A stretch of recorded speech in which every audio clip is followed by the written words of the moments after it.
Ito ang Bombo Radio Philippines. Fully digitalized. Numero 1 sa balita, komentaryo, drama at serbisyo publiko. Bombo Radio Philippines. Bombo Radio Philippines. Ang inyong #1 at most trusted radio network in the country.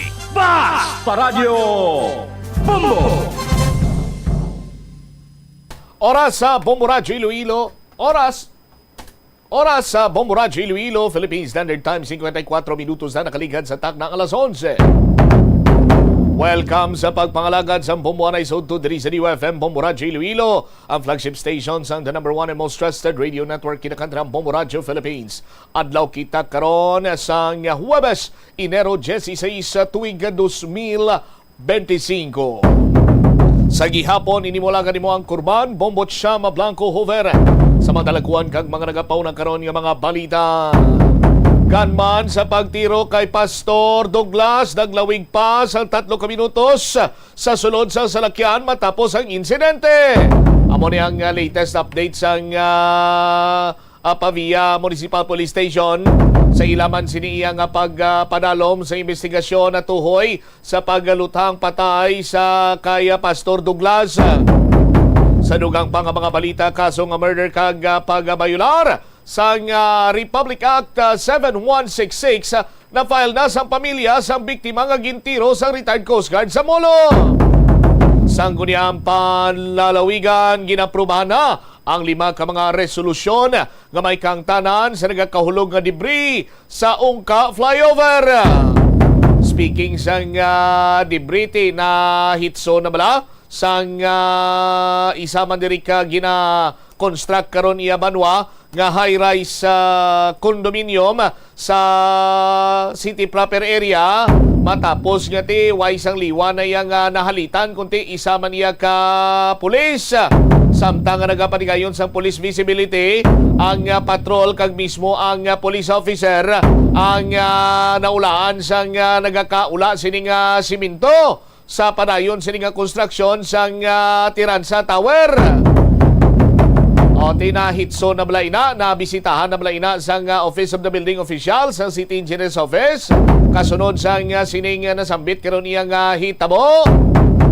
O kag ano bala ang course of action sini kay ti mahilang gani kay simento lang nagkalawla, paano abi kon mga kabilya, paano abi karon kon mga matig-a pagid sini nga bagay ang nagkalahulog direkta or halin dito sa ibabaw kag naigo dira iya ang pedestrian. Muni madalakuan mga balita, issues kag impormasyon ng main sentro karon sa aton sining pagapangalagad sa gihapon diri sa palatuntunan na Bumbuhanay Saudo. Samtang mga balantayan kag mga nagapauna naman sining mga balita nasyonal. 6 ka milyon nga balota na butang karon sa lang-alang or wala na iya sang kapuslanan nauyang lang ini bangod sa temporary restraining order sa Supreme Court. Ining 6 ka milyon sining ginimprinta ba o sus Maria kag gusip daw kulumuson kag yaboy na lang kunis basurahan yo sa ginimprinta sini para kuntani sa 2025 national and local elections.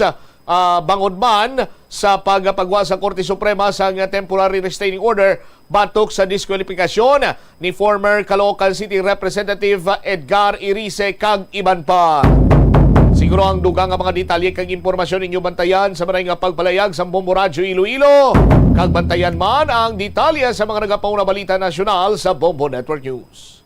Kung sa imo pagbugtaw, magpalanakit man lang ang imulawas, basi hindi ka naman namian magtulog. May panugyan ang pain medicine specialist nga si George Gergis. Simple lang. Una, maglikaw sa pagkaon nga nagapromote sang inflammation. Pilion mo ang madamo nga utan, prutas, whole grains kag seafood. Bangod ginapataas sini ang antioxidants nga nagabulig sa pag-reduce sang inflammation. Mag-exercise apang hindi man pagpataman. Ang movement nagalubricate sang joints gani nga makalikaw sa pain kag stiffness. Paano bala mahibaluan ang isa ka impormasyon nga nagapatalang? Ukon sala. Una, i-check gid ang source kung sa diin inihalin. Kung ang impormasyon halin sa reputable news outlet, makit-an ini sa ilang website. Ikaduha, i-check ang petsa sang gin-publish ang impormasyon ukon ng article. Ikatatlo, i-check ang detalye sang impormasyon. Basta hagid ang bugos nga istorya bangod posible nga ang detalye ang malayo katama sa nakabutang sa head. Ito ang Bombo Radio Philippines. Fully digitalized. Numero 1 sa balita, komentaryo, drama at serbisyo publiko. Bombo Radio Philippines. Bombo Radio Philippines. Ang inyong number 1 at most trusted radio network in the country. Basta Radio Bombo! This is Bombo Network News Noontime Edition, broadcasting live at Bombo Radio Broadcast Center, Makati City, Philippines. Ngayon ay araw ng Huwebes, Enero 16, taong 2025. Sa ating mga headlines, ilang observers naniniwalang may internal communication na nangyayari kaugnay ng impeachment laban kay Vice President Sara Duterte. Magkasunod na pagbuga ng abo muling naitala sa Kalaon, samantala mas malakas na pagsabog pinangangambahan. Department of Interior and Local Government Chief sinasabing may mga indikasyon na posibleng ma-extend ang termino ni Philippine National Police Chief Marbil. At sa ating international news, United States President Joe Biden nagbigay na ng farewell address sa pagtatapos ng kanyang termino. Sa balitang palakasan, ang dating Philippine Olympic Committee President na si Ricky Vargas ay magsisilbi raw Chief of Mission ng Pilipinas para sa 2028 Olympics. At live nationwide via satellite, dumako na tayo sa mga detalye ng ating mga balita.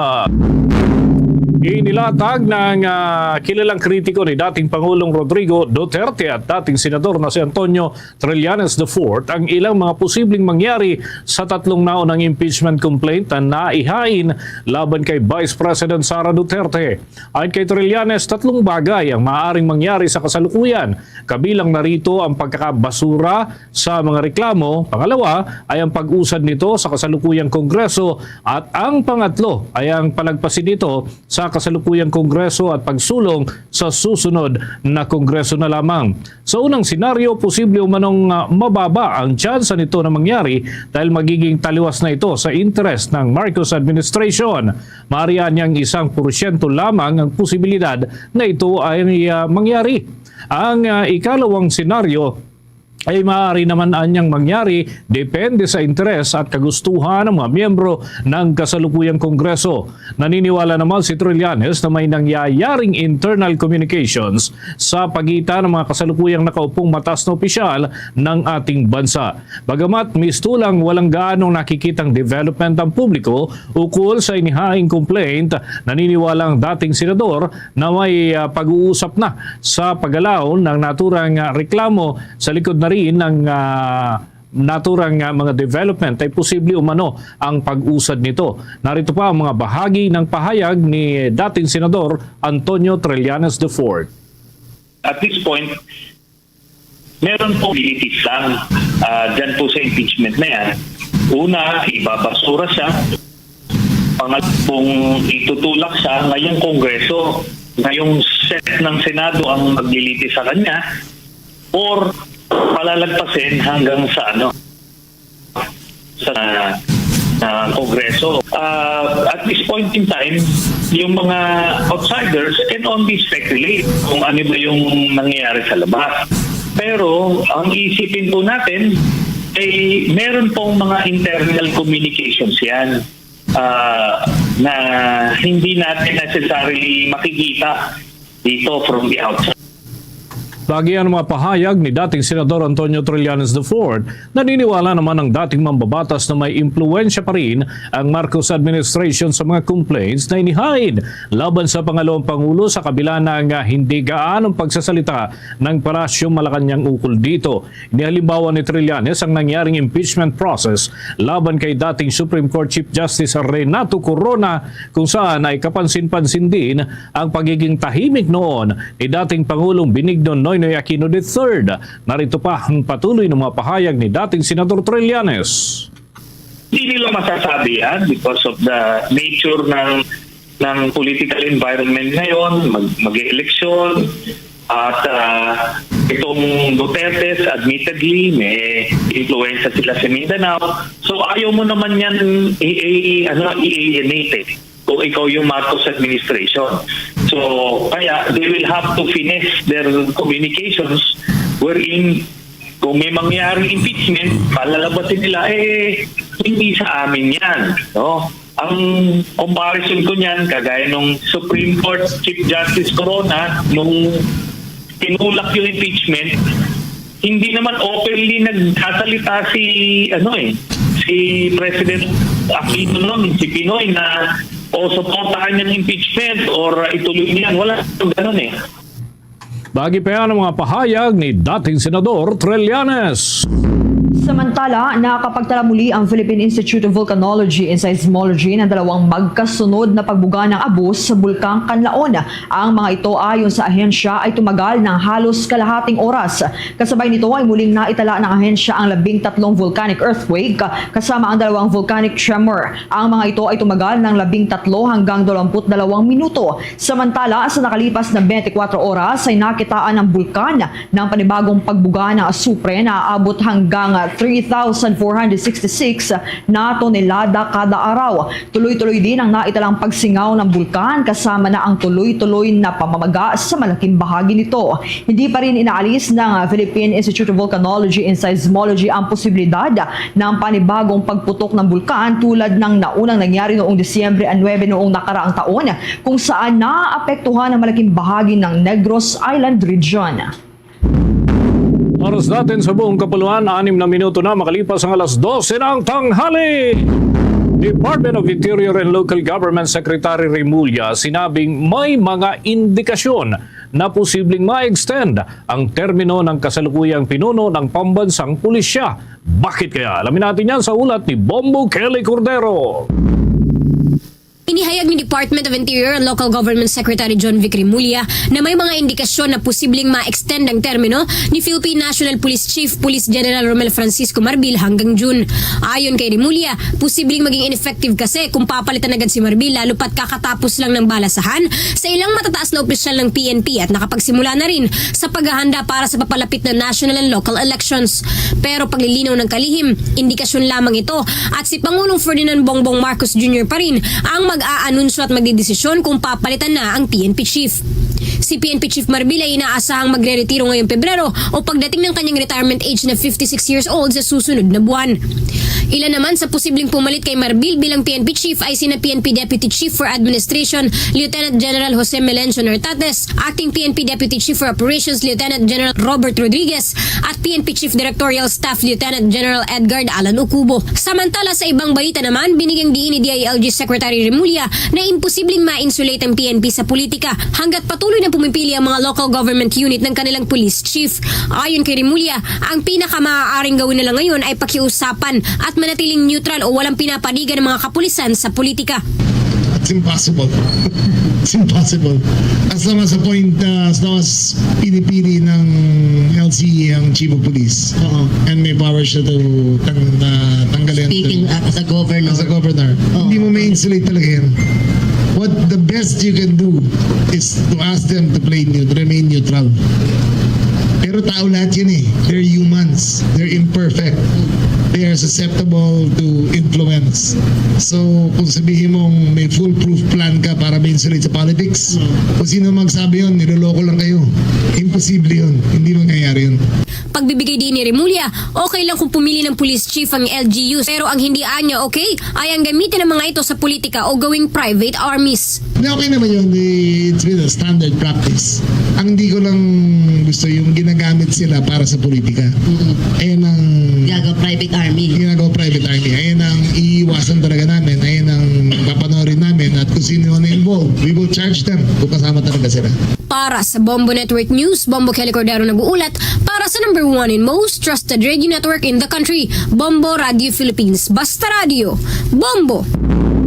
Hiniling naman ng local government ng Canlaon City ang karagdagang 30 million pesos na quick response fund ng tuloy-tuloy na pag-aalboroto ng Bulkang Canlaon. Ito ay kasabay ng muling pagbisita ni Office of Civil Defense Administrator Undersecretary Ariel Nepomuceno sa Negros Oriental upang matunghayan ang nangyayari sa gitna ng tuloy-tuloy na pag-aalboroto ng bulkan. Ang karagdagang quick response fund ay magagamit sa pagtugon sa pangangailangan ng mga residente at mga evacuees, lalo na kung kakailanganin ng mas malawak na paglikas. Samantala, sa pagbisita ni Nepomuceno sa Canlaon area ay tinalakay nito kasama ang mga local officials ang iba't ibang inisyatiba ng mga ahensya ng pamahalaan. Kinabibilangan ito ng Cash for Work initiatives para sa mga evacuees mula sa TUPAD program na Department of Labor and Employment at Department of Social Welfare and Development. Patuloy na pinaghahandaan ng Office of Civil Defense ang posibilidad ng panibagong pagputok ng bulkan, kasabay na rin yan ng nagpapatuloy nitong pag-aalboroto. Oras natin sa buong kapuluan, 10 minuto na makalipas ang alas 12 ng tanghali. Muna tayo ng mga update mula dyan sa mataas na kapulungan ng Kongreso, yung usapin ukol sa sex education na ipinapatupad sa mga paaralan ay didinggin dyan sa Senado. Ilang grupo naman nagpahayag ng kanilang pagkabahala. May balita si Bombo J.C. Galvez.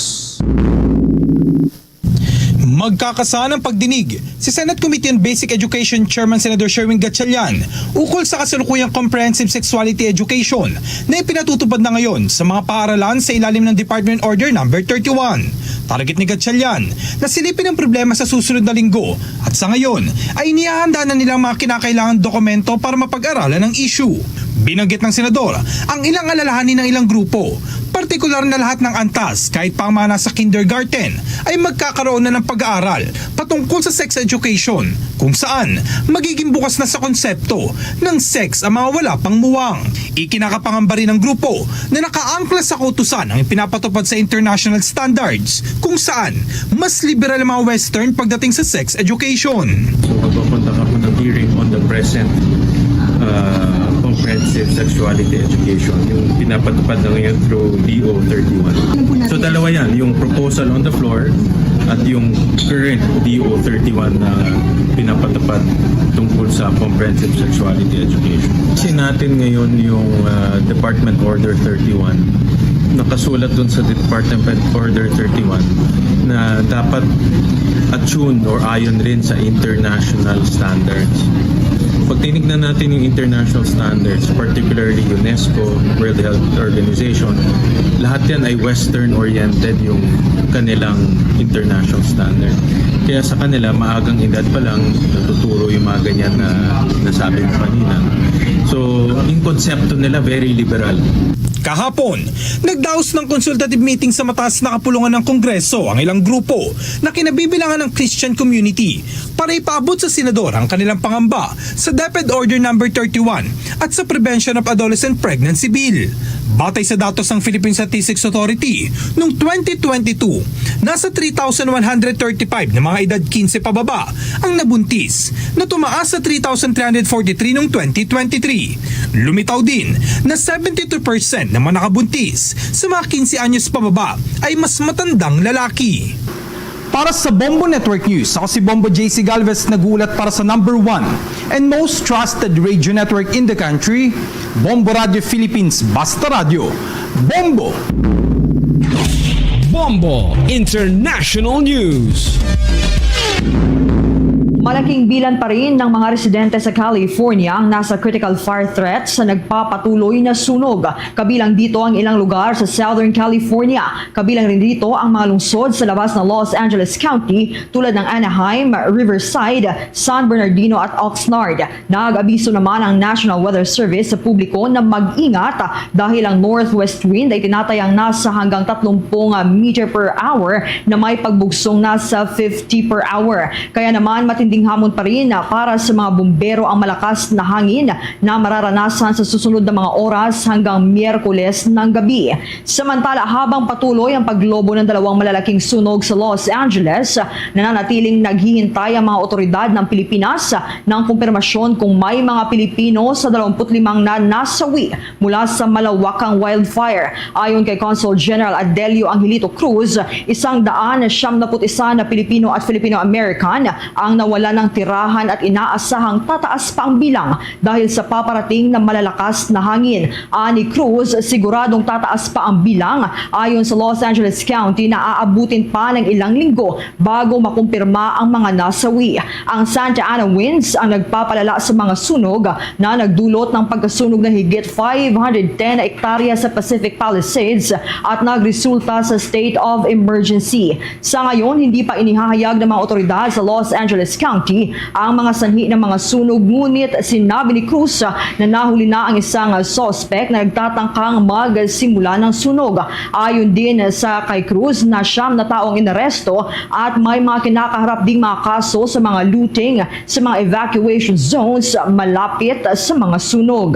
Samantala, hindi naman bababa sa 25 ang patay, nawasak ang mahigit 12,000 na bahay at estruktura at nasira ang higit sa 60 milyang kwadrado sa dulot pa rin na nagpapatuloy na wildfire sa Los Angeles. Ang pinakamalala kasi nito ay ang Palisades at Eaton wildfires na patuloy na naglalagablab. Ayon yan sa mga opisyal, inaasahan na ang malalakas na hangin ay humina sa Miyerkules ng gabi na magbibigay ng pagkakataon sa mga bumbero na makakapagtulungan. Inaasahang maging magaan ang sitwasyon sa mga susunod na araw, ngunit babala ng National Weather Service, may mga panganib pa rin sa susunod na linggo. Ayon sa mga opisyal, nasa 82,400 na tao sa Los Angeles County ang kailangang lumikas.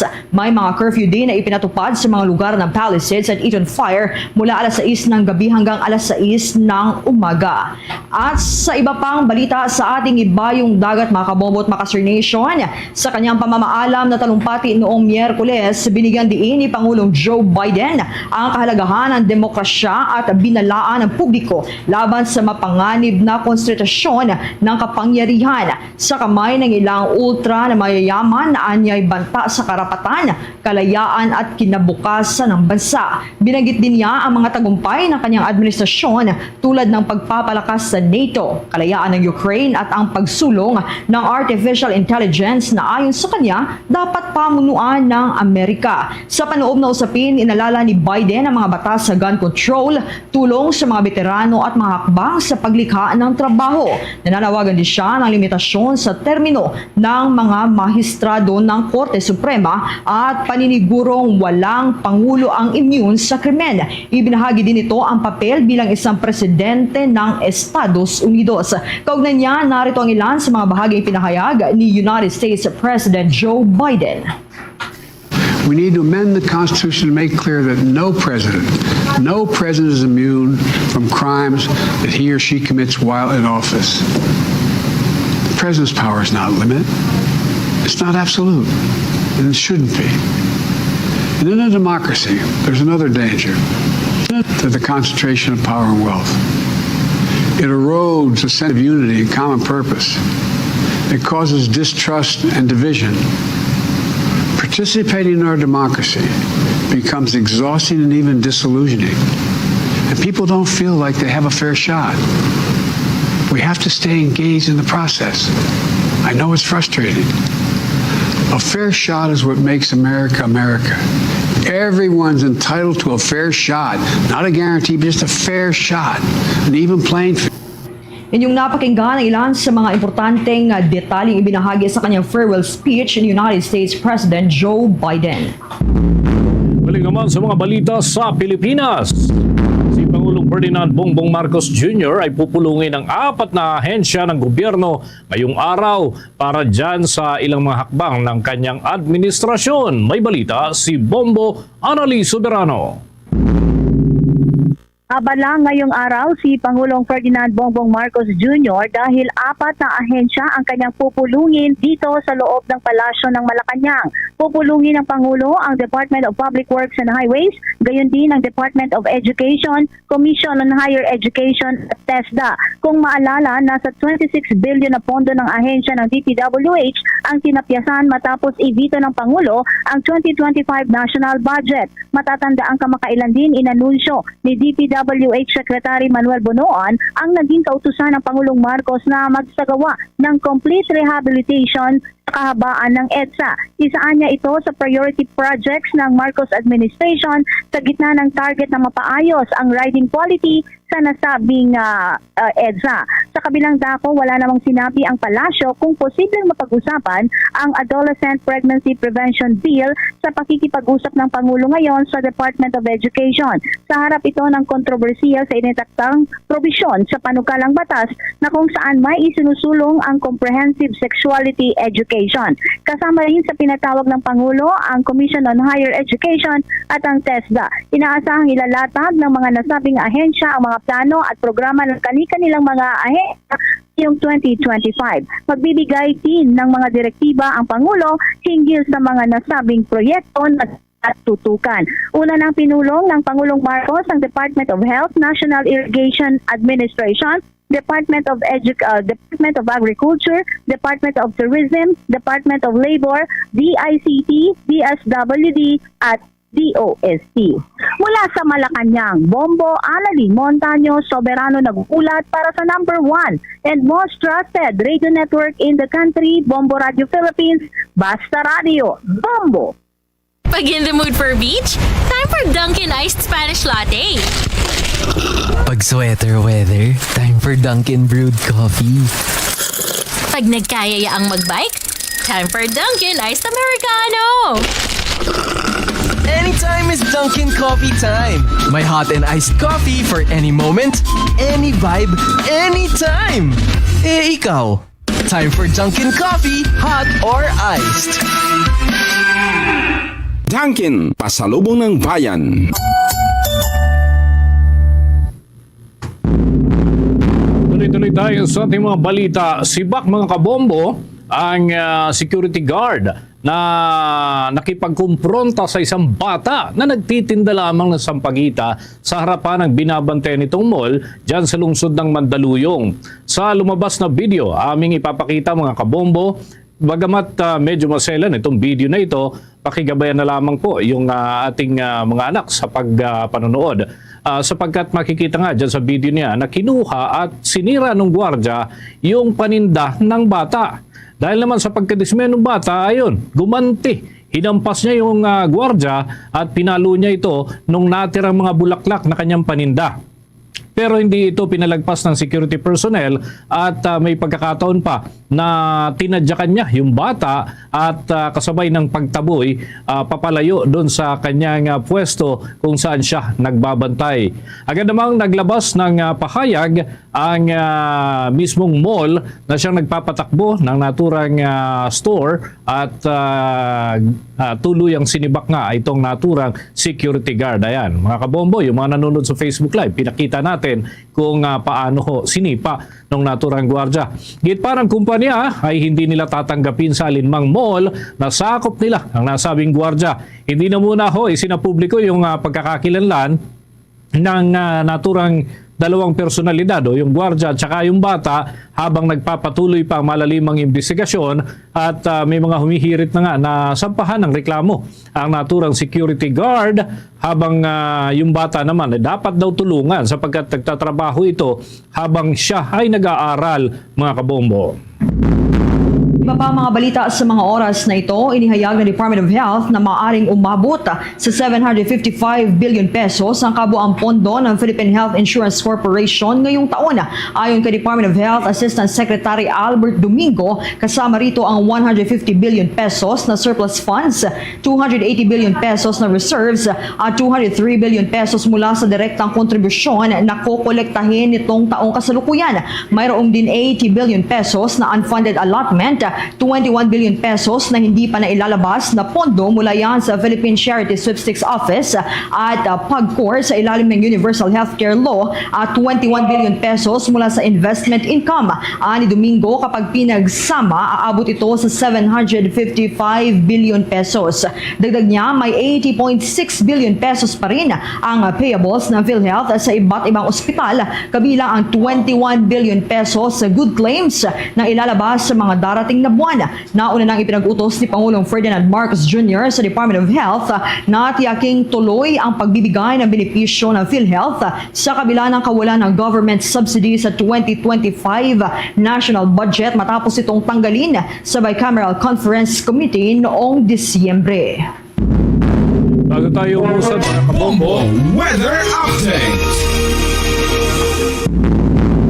ito muna tayo sa ating ulat panahon. Patuloy ho na makakaapekto ang northeast monsoon at maging yung shear line sa ilang bahagi ng ating bansa at magdadala ng mga pag-ulan at kaulapan sa malaking parte ng Bicol Region, Cagayan at Isabela at maging dyan sa Aurora, maging sa lalawigan ng Quezon at ilan pang parte ng Visayas at Mindanao. Apektado rin ang Cordillera Administrative Region ng naturang lagay ho ng panahon. Kaya inaalerto ang publiko sa iba yung pag-iingat, lalo na yung mga lalabas at kinakailangan ho na magdala ng panangga sa ulan sa ganitong uri ho ng lagay ng panahon dyan sa kanilang mga lugar upang makapag-ingat at hindi lubos na direktang maapektuhan ng mga pagbuhos ng ulan sa panahon ng hapon at gabi kung saan ho kadalasang naitatala ang naturang pagbuhos ng ulan. Mga kabombo, mga ka-Star Nation, bago tayo umusad sa iba pang malalaking balita, isang panayam muna ang ating kukunin sa pagkakataong ito sapagkat mahalagang malaman ho natin mga update at yung mga ginagampanan ng mga election watchdog para ho dun sa ating binabantayang 2025 midterm elections. At kapiling ho natin sa ating linya ng komunikasyon si Ginoong Lito Averia Jr., ang National Chairperson ng National Citizens Movement for Free Election o NAMFREL. At magandang tanghali po sa inyo. Si Bombo Dennis Hamito po ito. With me, si Bombo Jaira Hangayo. Welcome to the program, Ginoong Averia. Magandang tanghali, Dennis and Jera. Yes, ano po mapapaglingkod ko sa inyo? Kami ho'y napatawag sapagkat nais ho namin kunin ng inyong reaksyon tungkol doon sa pagkakasuspindi ng pag-imprenta ng balota. Initially, may pahayag na ho yung Commission on Elections na kinakailangan nilang mag-double time ngayon. Kinakailangan ho nilang maghabol. And of course, yung 6 na milyon na nai-imprenta na, posible hong mauwi sa pagkasayang. Ano po ang take dito ng NAMFREL? Well, yung sitwasyon na yan, hindi naman siya totally hindi inaasahan. Kumbaga, yung kasama yan doon sa risk na sinabi nga ng COMELEC mo sa mga meeting namin, maaring maglabas nga ng TRO. Pero dahil nga kailangan mag-prepare ang COMELEC, hindi naman kailangan hintayin yung decision din ng Supreme Court, no? Para lang mahintay yun. Sayang, no? Siyempre, manghihinanay yung tayo dun sa mga 6 na milyon na balota na na-imprenta dahil yun ay naka-schedule na rin para sirain, no? Nandun naman yun doon sa pahayag ng COMELEC, no? Doon sa kanilang press release or press statement. No? Nakita naman natin na yung press statement ay napakadetalye kung ano yung gagawin nila at tinitingnan nila lahat ng aspeto ng automated election system kung ano pa yung matatamaan. Pero sa tingin namin, yun, kailangan lang baguhin yung listahan ng mga kandidato para maisama nga sa balota. At tapos, noon ay doon sa tinatawag na election management system, i-generate uli yung panibagong ballot phases para ma-imprenta siya. Siguro ang nakakapanghinayang dito yung mga cost components nung una, syempre may cost na yung may halaga na yung na-imprentang ballot, tapos papalitan ng panibago, no? So maraming cost components yan, bukod pa doon syempre doon sa labor cost, no? Tapos halos 2 linggo na yata nag-iimprenta ng official ballots ng COMELEC. Dahil kung ang naalala ko, nag-imbita ang COMELEC na maobserbahan yung pag-iimprenta ng official ballots simula nung January 6. No? So mga halos 2 linggo na yan, yung 6 na milyon na balota. No? So kakailanganin ng karagdagan sigurong 2 linggo ulit. No? Pero yung period naman na naka-schedule sa COMELEC sa pag-iimprenta ng balota ay mula January hanggang April. So, maisisingit pa rin siya. Okay. Sa tingin po ninyo bilang isa ho sa mga laging nagbabantay kahit ng mga nakalipas pa dito sa mga paghahanda sa eleksyon, totally ano yung pinakang magiging implikasyon po nito? Sabi ng COMELEC kasi yung hindi lang yung mismong ballot printing yung apektado rito, pati yung kanilang mock elections at iba pang mga preparasyon. Sa panig ho ng NAMFREL, ano pa ho yung naiisip po ninyo na posibleng maging impact ng mga ganitong hakbangin at development? Siyempre, yung impormasyon para sa mga botante, yung kaalaman nila kung sino yung kanilang mga kandidato. Dahil naglabas na nga ng official list ng candidates ang COMELEC, maaring inalam na rin ng mga botante kung sino-sino yung tatakbo sa kanilang lugar at maaring madagdagan yung pangalan doon sa mga respective na lugar kung saan tumatakbo itong mga kandidato na nag-file ng TRO. Nagpetisyon ng TRO sa Supreme Court para maidagdag sila sa listahan. Ngayon pa man, sigurado naman yan, papalawigin pa rin naman ng COMELEC yung impormasyon na may mga karagdagang kandidato sa kanya-kanyang lugar. Okay. Ginong Aberia, meron ding katanungan ng itong aking katandem ngayon, si Bombo Jaira at ilang mga katanungan. Bombo Jai? Yes po. Sir, magandang tanghali po. Masasabi niyo po ba na dapat naghintay muna ang komisyon sa Korte Suprema para walang mga nasayang na mga balota? Alam mo, ang assumption nga ng COMELEC, lagi nilang sinasabi na tuloy ang eleksyon, hindi makakapaghintay yung mga activities. Kaya inumpisahan din yung pag-imprenta ng balota sang-ayon doon sa kanilang planadong schedule. Yung kanilang planadong schedule nga mula January hanggang April. Kaya inumpisahan din yung pag-iimprenta ng balota dahil walang katiyakan kung mag-i-issue ng TRO o hindi ang Supreme Court. So it's it's a prudent move also on the part of the COMELEC to start printing the ballots. Yun nga lamang, kasama sa risk yan ng paghahanda. Dahil kung hihintayin nga yung pag-issue ng TRO, walang kasiguraduhan kung kailan. Yun nga lamang, lumabas na ang TRO itong linggong ito, Right. Another question, sir. May maaari bang gawin ang NAMFREL upang matulungan ang komisyon para sa problemang ito? Wala. Sa amin talaga pag-monitoring and observation ng kanilang ginagawa. Dahil siyempre ang may full control niyan, wala namang kaming authority para makialam or makisama dun sa pagsasagawa ng mga activities na yan. Nasa COMELEC lamang yan, nasa COMELEC control yan. Dito po sa aking panig, Ginong Aberia, siguro panghuli na lamang bilang observer, baka may panawagan ho kayo sa mga stakeholders dito ho sa mga preparasyon na ginagawa sa papalapit na eleksyon. Kasi sabi nga ng COMELEC, yung sumunod ka lang sa batas, malaking tulong na yon. Pero sa panig ho ng National Movement for Pre-Elections, yung NAMFREL, ano ho yung nais po ninyong ipanawagan sa kabuuan ng ating mga preparasyon para ho dito sa eleksyon, sapagkat hindi lang COMELEC ang naghahanda po rito, kundi maraming mga stakeholders ho, Ginong Aberia. Totoo yan, sa ngayon, yung COMELEC nagkakandak sila, nagsasagawa sila ng mga demonstration ng automated counting machine. Dahil itong automated counting machine ay mga bago, iba din yung provider natin. So alamin nila yung mga schedule sa kanya-kanyang lugar. Bawat munisipyo may yung mga election officers ng bawat munisipyo nagsasagawa ng election ng demonstration itong ACM. Makilahok sana yung ating mga botante. Pangalawa, may mga schedule na activities ang COMELEC, tulad ng as soon as matapos nga itong pag-iimprenta ng mga balota, siyempre i-deliver yan. Kailangan bantayan din nila yan, para alam nila kung saan pupunta yung mga balota. Pangatlo, yung pag-deliver din ng mga makina. Mag-uumpisa na rin ang delivery ng mga makina sa Abril. Siyempre, ang pinaprioritize ng COMELEC ay yung mga lugar na medyo may kalayuan o kaya yung tinatawag nating remote areas, lalo na dun sa mga isla.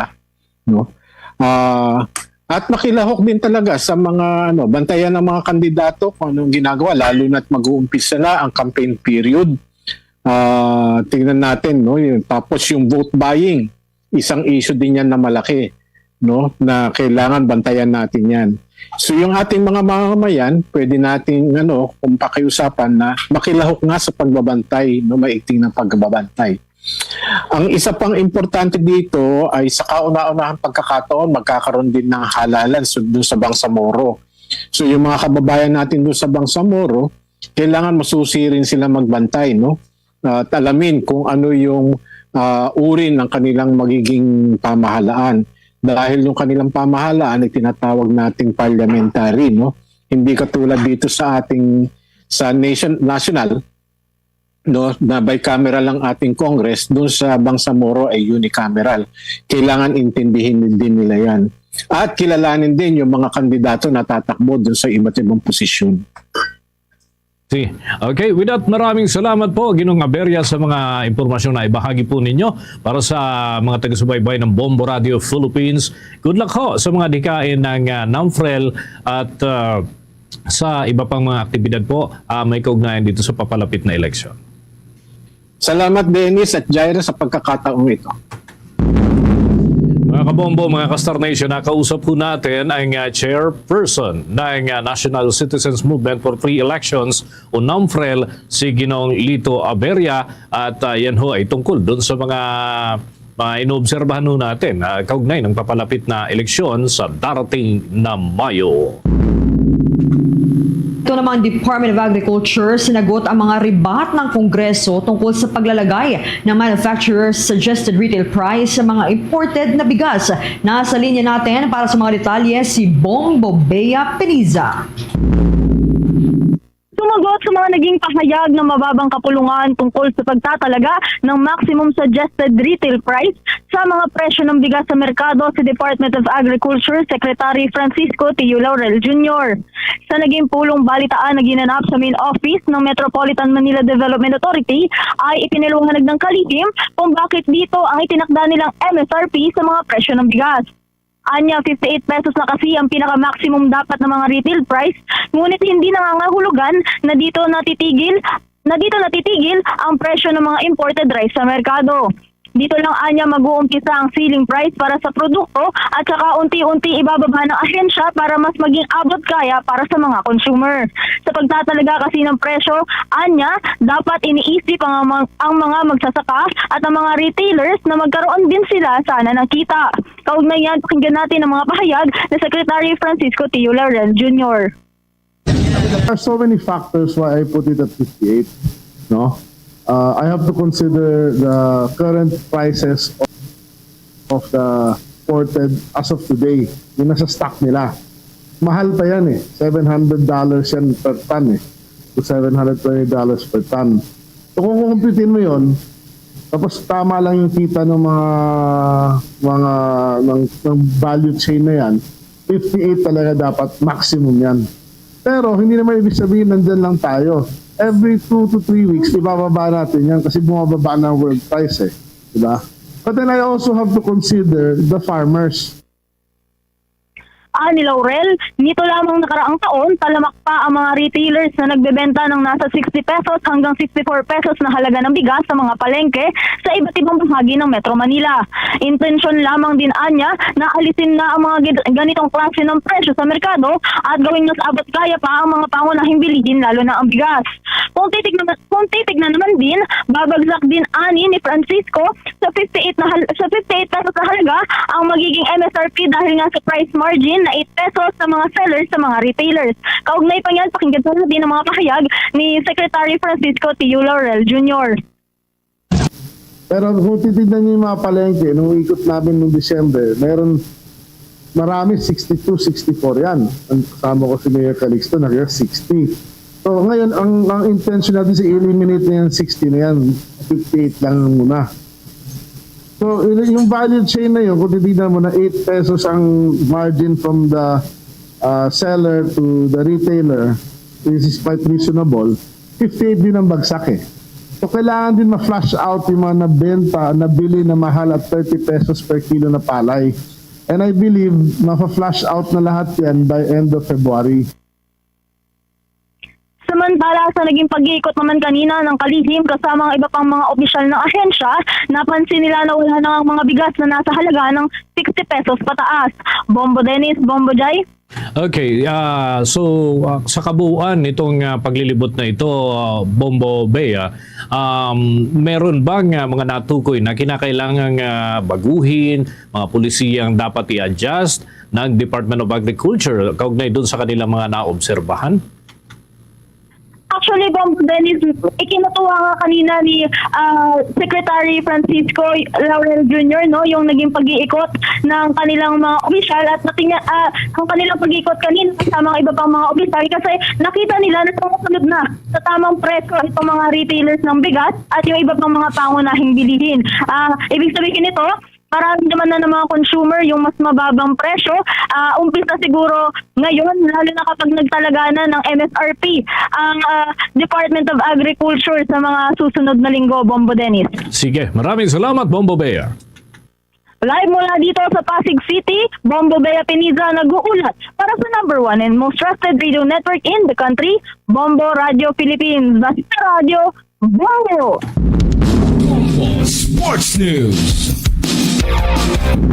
Magsisilbing Chief of Mission ng Pilipinas, ito si dating Philippine Olympic Committee President Ricky Vargas para naman sa Los Angeles 2028 Olympics. Bilang Chief of Mission ay pangungunahan ito si Vargas ang Philippine contingent sa Los Angeles Olympics at pangunahin sa logistic support at iba pang pangailangan ng mga atleta at iba pa yan na kinakailangang ihanda. Si Vargas, mga kabombo, ang nagsilbing ika-10 presidente ng Philippine Olympic Committee mula noong Marso ng taong 2018 hanggang kanyang panahon ng pagbibitiw nitong Hunyo ng taong 2019. Kabilang naman si Vargas sa mga opisyal na na-appoint sa iba't ibang katungkulan sa sports industry ng ating bansa. Kasabay nga ng ginanap na unang General Assembly ng Philippine Olympic Committee ngayong taon ay may mga nabalangkas na ring mga plano. Maliban sa kanya, naitalaga rin si Al Panlilio para naman sa 2026 Asian Games na gaganapin sa bansang Japan. Habang si Richard Gomez ay pangungunahan naman ng 2026 Winter Olympics sa Italia. Sa 2025 Southeast Asian Games na gaganapin sa Thailand. Ngayon po yan na taon ay pangungunahan naman ito ni Dr. Jose Raul Canlas habang si Stephen Arapok ang siyang mangunguna sa 2025 World Games na gaganapin sa China. Samantala, sa dagdag nating balitang palakasan, pinahiya ng Toronto Raptors ang defending champion na Boston Celtics matapos nitong iposte ang 13 points na victory ngayong araw huyan at naitala ang 110 kontra sa 97 lamang. Sa naunang laban, dumanas ang Boston ng fourth quarter collapse at umabot lamang sa 15 points ang nagawang mga ipasok ng kupunan sa huling quarter. Malayo yan sa lagi nitong naipapakitang last quarter dominance.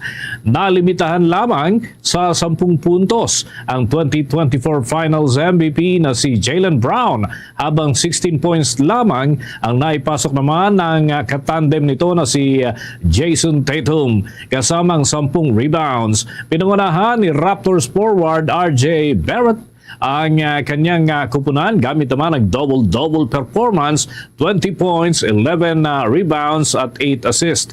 Nagpost rin ng double-double ang sentro na si Jacob Poel at 16 points mga kabombo yung nalikha po nito. 10 rebounds naman ang kanyang ambag. Hindi nakasabay ang Boston sa 50.6% overall shooting ng Raptors kasama ng 60 points na naipasok nito sa ilalim ng paint area. Ito pa ang pang-10 panalo ng nangungulelat na Raptors mula sa 41 laro na kanilang naging laban ngayong season. Hawak naman ng Boston ng 28 wins at 12 ang kanilang pagkatalo.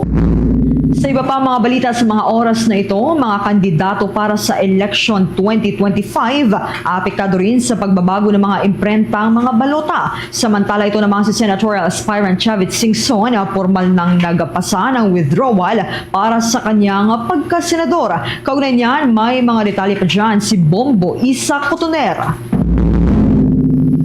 Ipinahayag ni Commission on Elections Chairman George Erwin Garcia na maapektuhan din ang mga kandidato para sa darating na halalan dahil sa pagbabago ng mga iimprentang mga balota.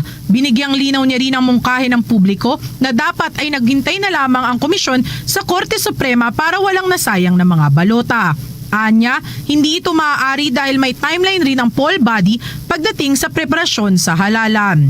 Ayon kay Garcia, ang kandidato sa pagkasenador na nakakuha ng temporary restraining order mula sa Korte Suprema ay nagsisimula ang apelyido sa letter M. Kaya naman lahat ng aspirante na nasa ilalim ng letrang ito na nasa tala ng komisyon ay nasa 12, sila ay mauurong at mababago ang kanilang mga opisyal na candidate number para sa halalan. Ibig sabihin, papalitan din nila ang mga napaimprenta na nilang mga campaign materials na may mga pangalan at numero nila. Naunawaan po natin, alam niyo po, letter M po kasi yung pangalan ng kandidato na nakakuha sa national position, sa senador na posisyon.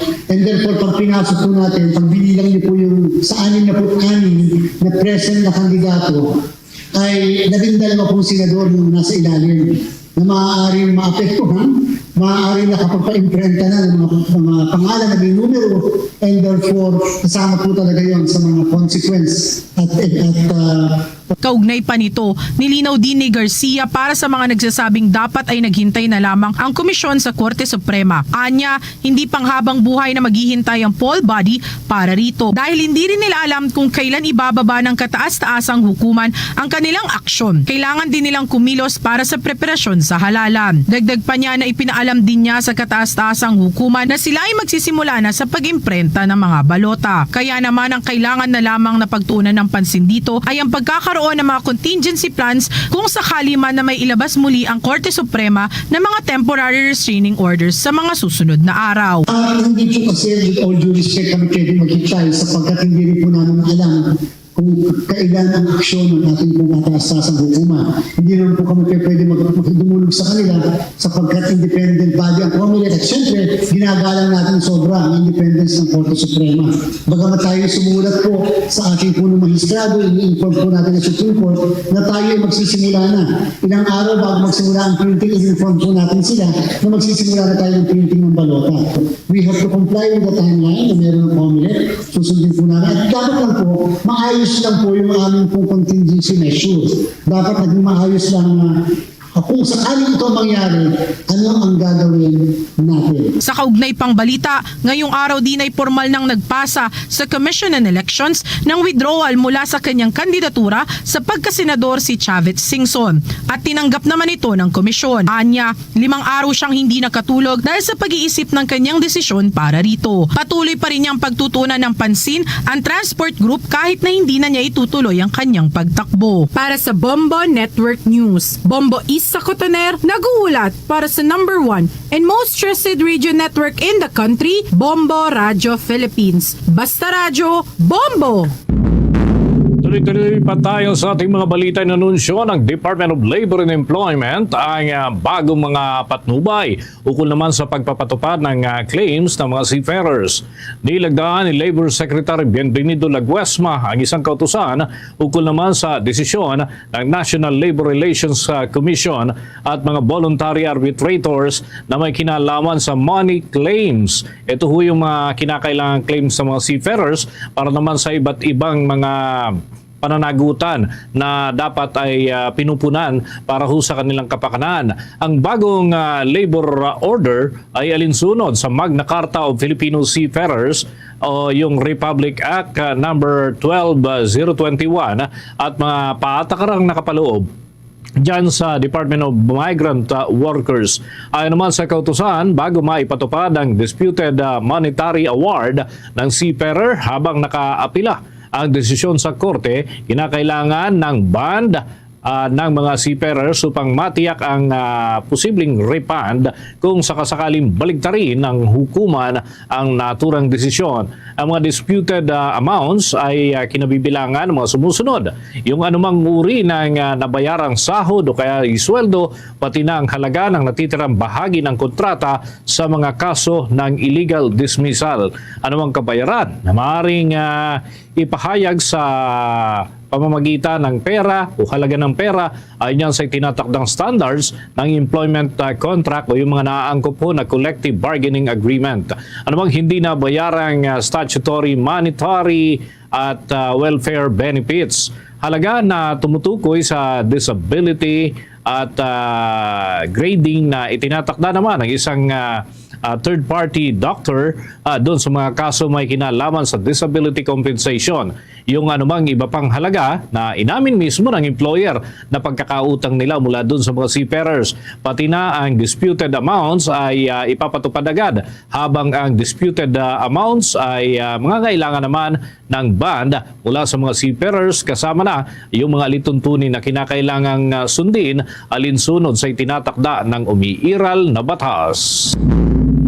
Samantala, nailigtas ng Philippine Navy ang kabuuang 121 katao na sakay sa isang bangkang halos isang linggo nang nagkaaberya sa gitna ng karagatan ng Pilipinas. Ayon sa Philippine Navy, natagpuan ng isa nitong patrol boat ang bangkang J. Sayangas 1 na nagpapatianod sa gitna ng sulusi na sakop ng Tawi-Tawi. Lumalabas na habang nasa karagatan ay naubusan ito ng petrolyo at nagkaproblema ang communication equipment nito dahil rin sa masungit na panahon.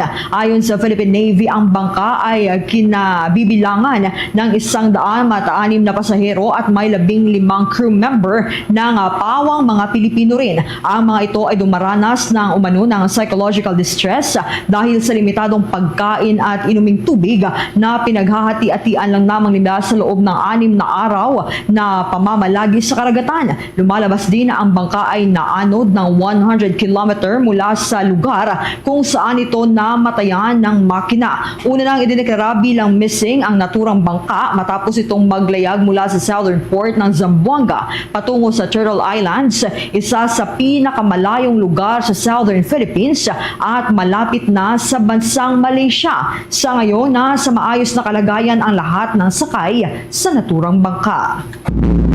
Samantala mga kabombo, kuha tayo ng update. Yung Department of Trade and Industry patuloy naman ang pagbabantay din doon sa pagtaas ng presyo ng mga pangunahing bilihin. Labas ho ito doon sa minomonitor ng Department of Agriculture sapagkat sa kanila yung mga naproseso ng mga pagkain at iba pang mga pangunahing produkto. Alamin natin yan sa pag-uulat ni Bombo Grant Hilario. Nakabantay ngayon ang Department of Trade and Industry sa iba't ibang mga pamilihan sa kanilang patuloy na pagmamonitor sa presyo ng mga bilihin.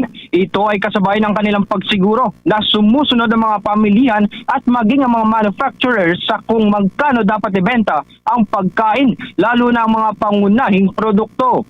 Ayon kay Department of Trade and Industry Secretary Maria Cristina Roque, nakipagpulong na sila sa mga manufacturers hinggil sa usaping ito. Sinabi niya na walang dapat ikabahala ang publiko dahil 72% sa mga ito ay walang mangyayaring price increase. Ngunit giit naman ng naturang sekretary ng Department of Trade and Industry na mananagot ang mga susuway sa itinakdang presyo ng mga basic commodities at food items. Pakinggan natin ang tinig ni Department of Trade and Industry Secretary Maria Cristina Roque. Monitoring and enforcement for basic necessities. and basic food items, no? So kasama na namin kasama na rin yung bigas. So we really actually monitor it, and if ever they don't follow the directive of the DA, then we'll have to enforce. Actually, nag-meeting na kami with the manufacturers, and actually okay siya. Only 72% will not have any price increase. And if ever may price increase, just dun sa 28%, and most are below 5% and a little bit below 10%. So the price increase is just very minimal actually. So wala. Samantala, ibinahagi din ng kalihim na naiintindihan nila ang lagay ng mga manufacturers sa posibleng maging epekto nito sa kanila. Paliwanag niya, makakaasang panig nila na magiging patas pa rin ang kanilang ilalabas na presyohan sa mga pangunahing produkto. Pakinggan natin muli ang tinig ni Secretary Maria Cristina Roque. For this, and then naintindihan rin natin that yung mga ibang products, nagtaasan na talaga yung mga raw materials nila. So we also understand the side naman also of the manufacturers kasi kailangan din nilang kumita kasi they employ a lot of people also. So ayaw rin natin sila mawala yung mga tao na na-employ nila, ayaw din natin mawala ng trabaho. So we really have to be fair in our. Bago umikot si Department of Trade and Industry Secretary Maria Cristina Roque sa isang supermarket dito sa lungsod ng Pasig, naunang pinatignan niya muna sa kanyang mga tauhan kung tunay niyang sumusunod sa mga sinet ng mga presyo ang mga pamilyan dito. Pakinggan natin muli ang sinabi ni Secretary Maria Cristina Roque. Bago kami umikot, pina-check na namin yung mga prices dito and all the prices dito sa FCM, supermarket dito sa Pasig are all pasok sa price set. Bombo Dennis, Bombo Jai. Okay, with that, maraming salamat Bombo Grant. Mag-ingat kayo dyan. Live mula dito sa lungsod ng Pasig, Bombo Grant Hilario nag-uulat para sa number 1 and most trusted radio network in the country, Bombo Radio Philippines, Basta Radio. Bombo! Tuloy-tuloy pa tayo sa ating mga balita. Sa pagkakataong ito, nakuha natin ang ating mga himpilan. Yung handog ng Sinulog 2025 ng Bombo Radio Philippines at Star FM. All set na. Alamin natin yan sa pag-uulat ng Bombo Radio Cebu. Matapos ng ilang taon na nagbabalik na ang handogan ng Bombo Radio Cebu at Star FM sa Sinulog Festival 2025 Dance Showdown Competition. Nagaganapin ngayong araw, Enero 16, 2025, mula alas 2 ng hapon hanggang alas 7 ng gabi sa Robinson sa Galleria Cebu Atrium. Handa nang magpakitang gilas ng talento ang mga Cebuano sa larangan ng entablado, kung saan magpapakitang gilas ang 10 grupo na nakapasok sa live screening na siyang maglaban-laban para sa handogan ng Bombo Radio Cebu at Star FM sa Sinulog Festival 2025 Dance Showdown Competition. Hinihintay ng mga Cebuano ang pagtatanghal ng mga mananayaw at kung ano ang kanilang inihanda at mga pagbabagong ginawa, lalo na at may mga lagda na dapat sundin. Kaya mga kabombo, sabay-sabay nating abangan at tunghayan kung sino sa 10 grupo na atmospheric gesture, news cycle, ups and downs, B20 Dance Family, TSG Crew, Street Life Dance Crew, ECG Fam, Lightning Squad, Ako Budoy, Freestyler 2.0 ang mananalo at mag-uuwi ng titulong kampiyon at siyang magdadala ng 15,000 pesos cash at ang first runner-up na tatanggap ng 12,000 pesos cash at ang second runner-up na tatanggap at mag-uuwi ng 10,000 pesos cash. Hindi malulungkot ang 7 grupo dahil hindi sila uuwi ng luhaan sapagkat lahat sila ay mag-uwi ng 3,000 pesos cash na consolation prize. Grabe ka systematic since 12 drag mechanics din. Grabe ka higtik ang sa rules ng mechanics. So, we have 2 days left na lang sa ration sa coming finals. Yes, I'm ready na. Mula rito sa probinsya at lungsod ng Cebu, Bombo Cherry May Balingit. Para sa number 1 and most trusted radio network in the country, Bombo Radio Philippines. Basta Radio. Bombo! Ayan mga Mga kabombo, mga ka-Star Nation, tuloy-tuloy pa sa pagsubaybay sa mga programa ng Bombo Radio Philippines. Para ho sa mga late tuners, pwede nyo namang balik-balikan ang mga programa ng Bombo Radio Philippines dahil mapapanood ito sa pamamagitan ng YouTube, TikTok at maging sa Facebook. Yung mga Facebook Live natin at ang ating mga himpilan sa iba't ibang sulok ng ating bansa. Meron din mga update ng mga balita sa pamamagitan ng ating official website www.bomboradio.com. At doon sa ating mga taga-subaybay dyan sa bahagi ng Mindanao, ay maaari po kayong makasubaybay doon mismo sa mga lugar kung anong dialekto ang ibig po ninyong mapakinggan. Kagaya ng mga Cebuano speaking sa Mindanao, nariyan ang Bombo Radio Davao. Pwede rin ho sa Bombo Radio Cagayan de Oro, Bombo Radio Butuan at Bombo Radio Jansan. Pero kung kayo naman ay hiligay non-speaking dyan sa bahagi ng Mindanao, nariyan ang Bombo Radio Coronadal. At bago tayo magtapos, narito ang ating Orasio Imperata for Peace. God, our Heavenly Father, Lord of peace and justice, we humbly come before you during this time of escalating geopolitical tensions in our part of the world. Through the years, you have sustained our faith in you as a nation. It is our faith in your divine providence that has made us survive the countless natural and human-caused calamities that have come our way in our history as a people. Spare us, Lord, from the horrors of war. Hear our pleas as we cry out to you. Have mercy on us, Lord. Rescue us from the malevolent forces that influence world leaders. For we believe that our struggle is not against flesh and blood, but against the rulers, against the authorities, against the powers of this dark world, and against the spiritual forces of evil in the heavenly realms. We pray for your leaders entrusted with making crucial decisions for our nation. We place all our hopes in you, seeking your forgiveness and mercy for the times when our fears and suspicions have tainted our perceptions with ethnic biases and prejudices verging on racism. We earnestly pray, Lord, that you make us instruments of your peace. Where there is hatred, let us bring love. Where there is injury, pardon. Where there is doubt, faith. Where there is despair, hope. Where there is darkness, light. Where there is sadness, joy. Through our Lord Jesus Christ, your Son, who lives and reigns with you in the unity of the Holy Spirit, God, forever and ever. Amen.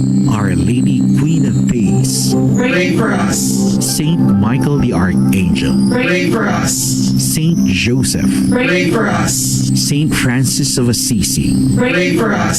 Saint Lorenzo Ruiz, Pray for us. Saint Pedro Calungsod, Pray for us.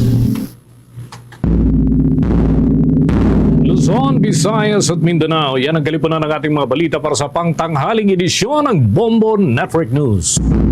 Sa Bombo News Center, Makati, para sa number 1 and most trusted radio network in the country, Bombo Radio Philippines. Basta Radio, Bombo! Pangalagad sang Bombo anay sa udto sa gyapon, kupunin mo Bombo Chama Blanco Hoover. Standby sa kay Bombo Jomar Villa. Ang latest diri nga pagpangusisa sang Pavia PNP ila sinutukiban nga nagtinerpa sa sulod sang salakyan ni Pastor Douglas ining triggerman or ining nagluthang siya ining suspitsado. Check ta ang development may kantanan sa sining pagtutok sang Pavia PNP sa kaso sang pagpanglutang sa barangay Anilaw, Banwasang Pavia. Bombo Jomar sa report, please go ahead. Bombo Cham, kasunod sa sining panawagan sang Pavia Municipal Police Station sang kooperasyon sa Pumuluyo nga maghatag sang impormasyon o kung mayara sa mga may buluan sa detalye o kung ining mga ebidensya kag makabulig karon sa investigation sang Pavia PNP tuhoy sa kamatayon ni Pastor Douglas Hober sa may barangay Anilaw sa Manisambit sining Banwa, no? So ginakompirma diri sang Pavia Municipal Police Station nga may ara na sang duha ka mga witness nga gunayatan diri karon ng otoridad nga mahimo nga makabulig sa ila sini sa investigation So ang una ngati na plastar na diri nga may ara nakakita nga may nagpanaog nga isang individual sa salakyan ni pastor kag sumakay sa motorsiklo. After sang napatian sining lupok sa may nasambit sining barangay. Ang ikaduwa, so muna ning latest no, do kahapon ni siya sa may police station. Philippine Standard Time, 2 minutos na nakalikad sa takna sining launa.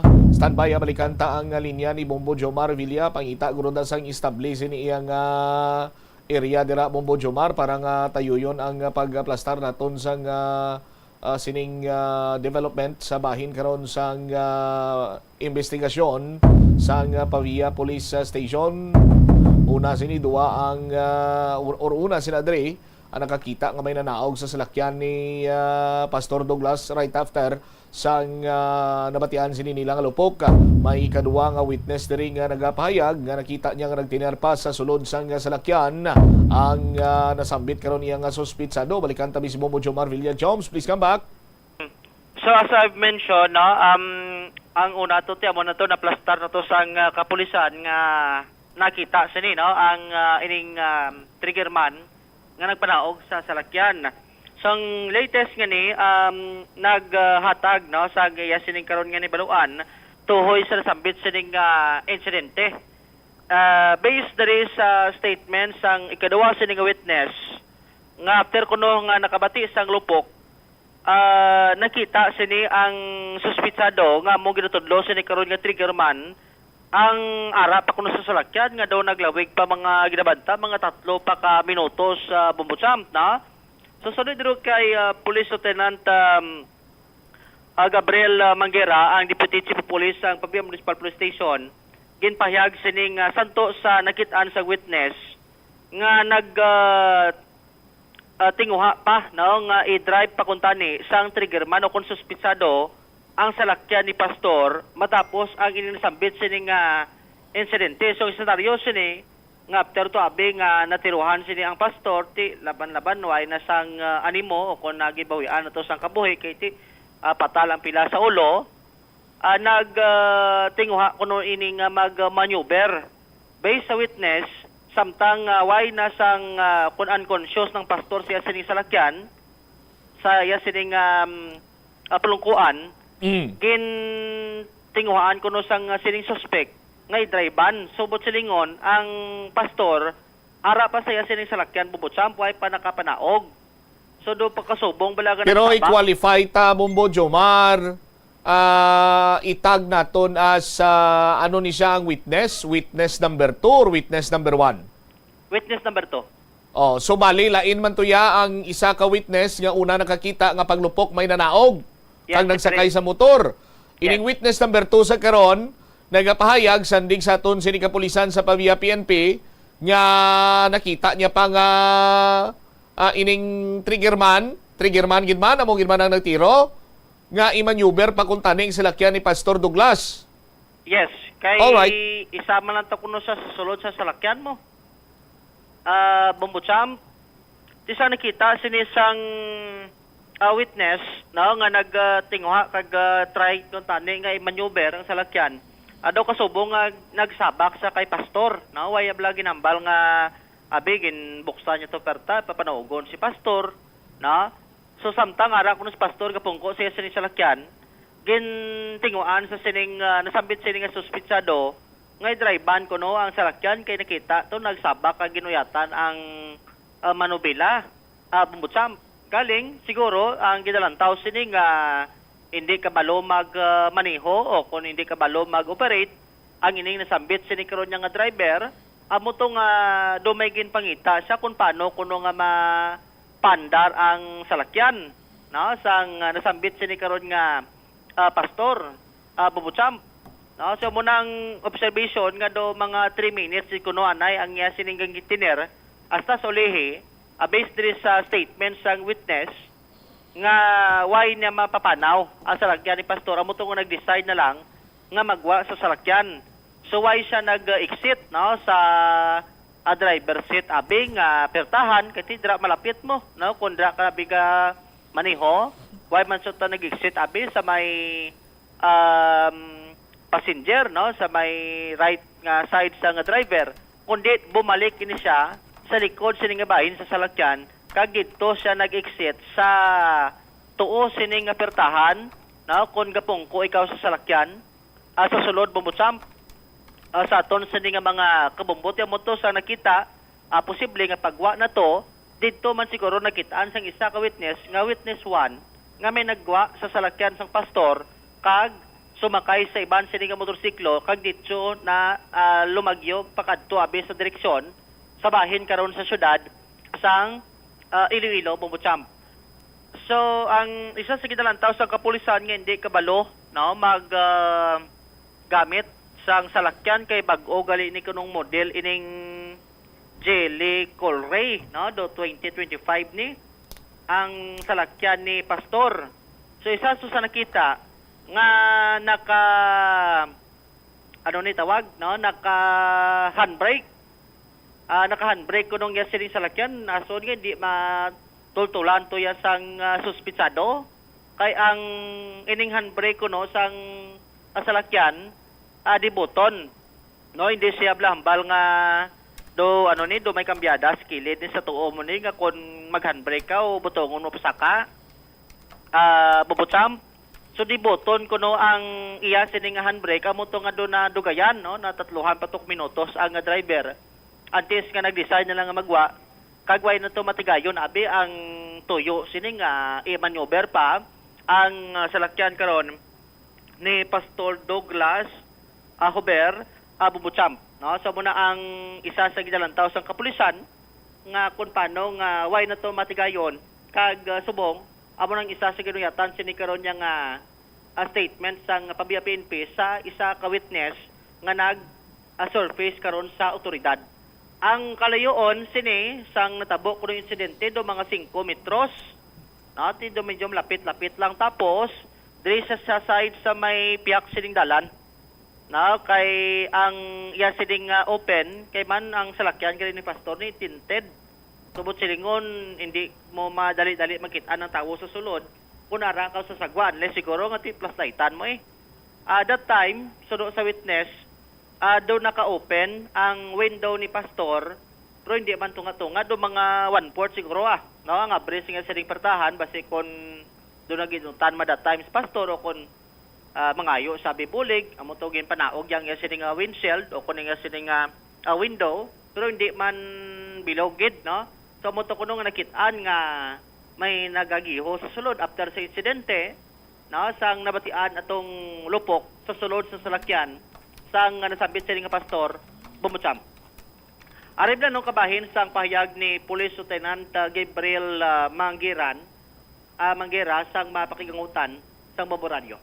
I-maneuver pa yung sasakyan kaya inupuan niya si pastor para i-drive pa yung sasakyan ni pastor, tapos pero hindi siya marunong kasi naka yung handbrake Siyempre po sa kita naman po natin naiwan naman yung sasakyan, hindi po nakuha yung kotse ni pastor kasi ang handbrake nito is electric one. Pinipindot lang yung kaya hindi niya alam kung paano yun i-operate yung hindi alam nung suspect natin. After po doon pa lang po siya bumaba ng sasakyan. Saan siya dumaan, sir? Doon sa side ni pastor? Actually, bumalik pa siya sa hindi siya din dumaan. Sa likod pa siya dumaan ulit. Okay. So dumaan siya sa posible kung saan siya pumasok. Okay. So ano katagal, sir, yung pagmaneuver niya doon na try na tagalan, may minutos ano? Opo, based ko sa pag-review namin ng CCTV, after po niyang pagputok, medyo 3 minutes pa po ang inabot niya sa loob ng sasakyan bago siya lumabas. Pila ka minutes, sir? 3 minutes? 3 minutes. Okay. Para natagalan pa siya doon sa loob, sir? Sa sasakyan? Oo, siguro kasi medyo Kasi nga tinry nga niyang i-maneuver pa yung sasakyan. Okay. Anong sasakyan ni Pastor, sir? Anong specific nitong model? Anong sasakyan to, klase? Geely Coolray po. Geely Coolray. Okay. Sa sasakyan ni Pastor, sir, parang hindi, parang iba sa mga basic na sasakyan, mga standard na sasakyan makita natin? Siguro po sa mga modern na sasakyan, halos same lang din po siya kasi yung mga handbrake po is same lang siya ngayon. Pinipindot na lang yung mga 2025 models na mga kotse. Actually, yung handbrake hindi siya parang parang kambyada or dyan. Oo. Yung kiniklik lang once yung gano'n. Okay. So, ano pa yung mga other features nito, sir, na parang mga high-tech ngayon? Medyo may yung... Okay. Anong mga features ni sir? Anong mga features ng sasakyan ni Pastor? Parang nasabi natin na high-tech.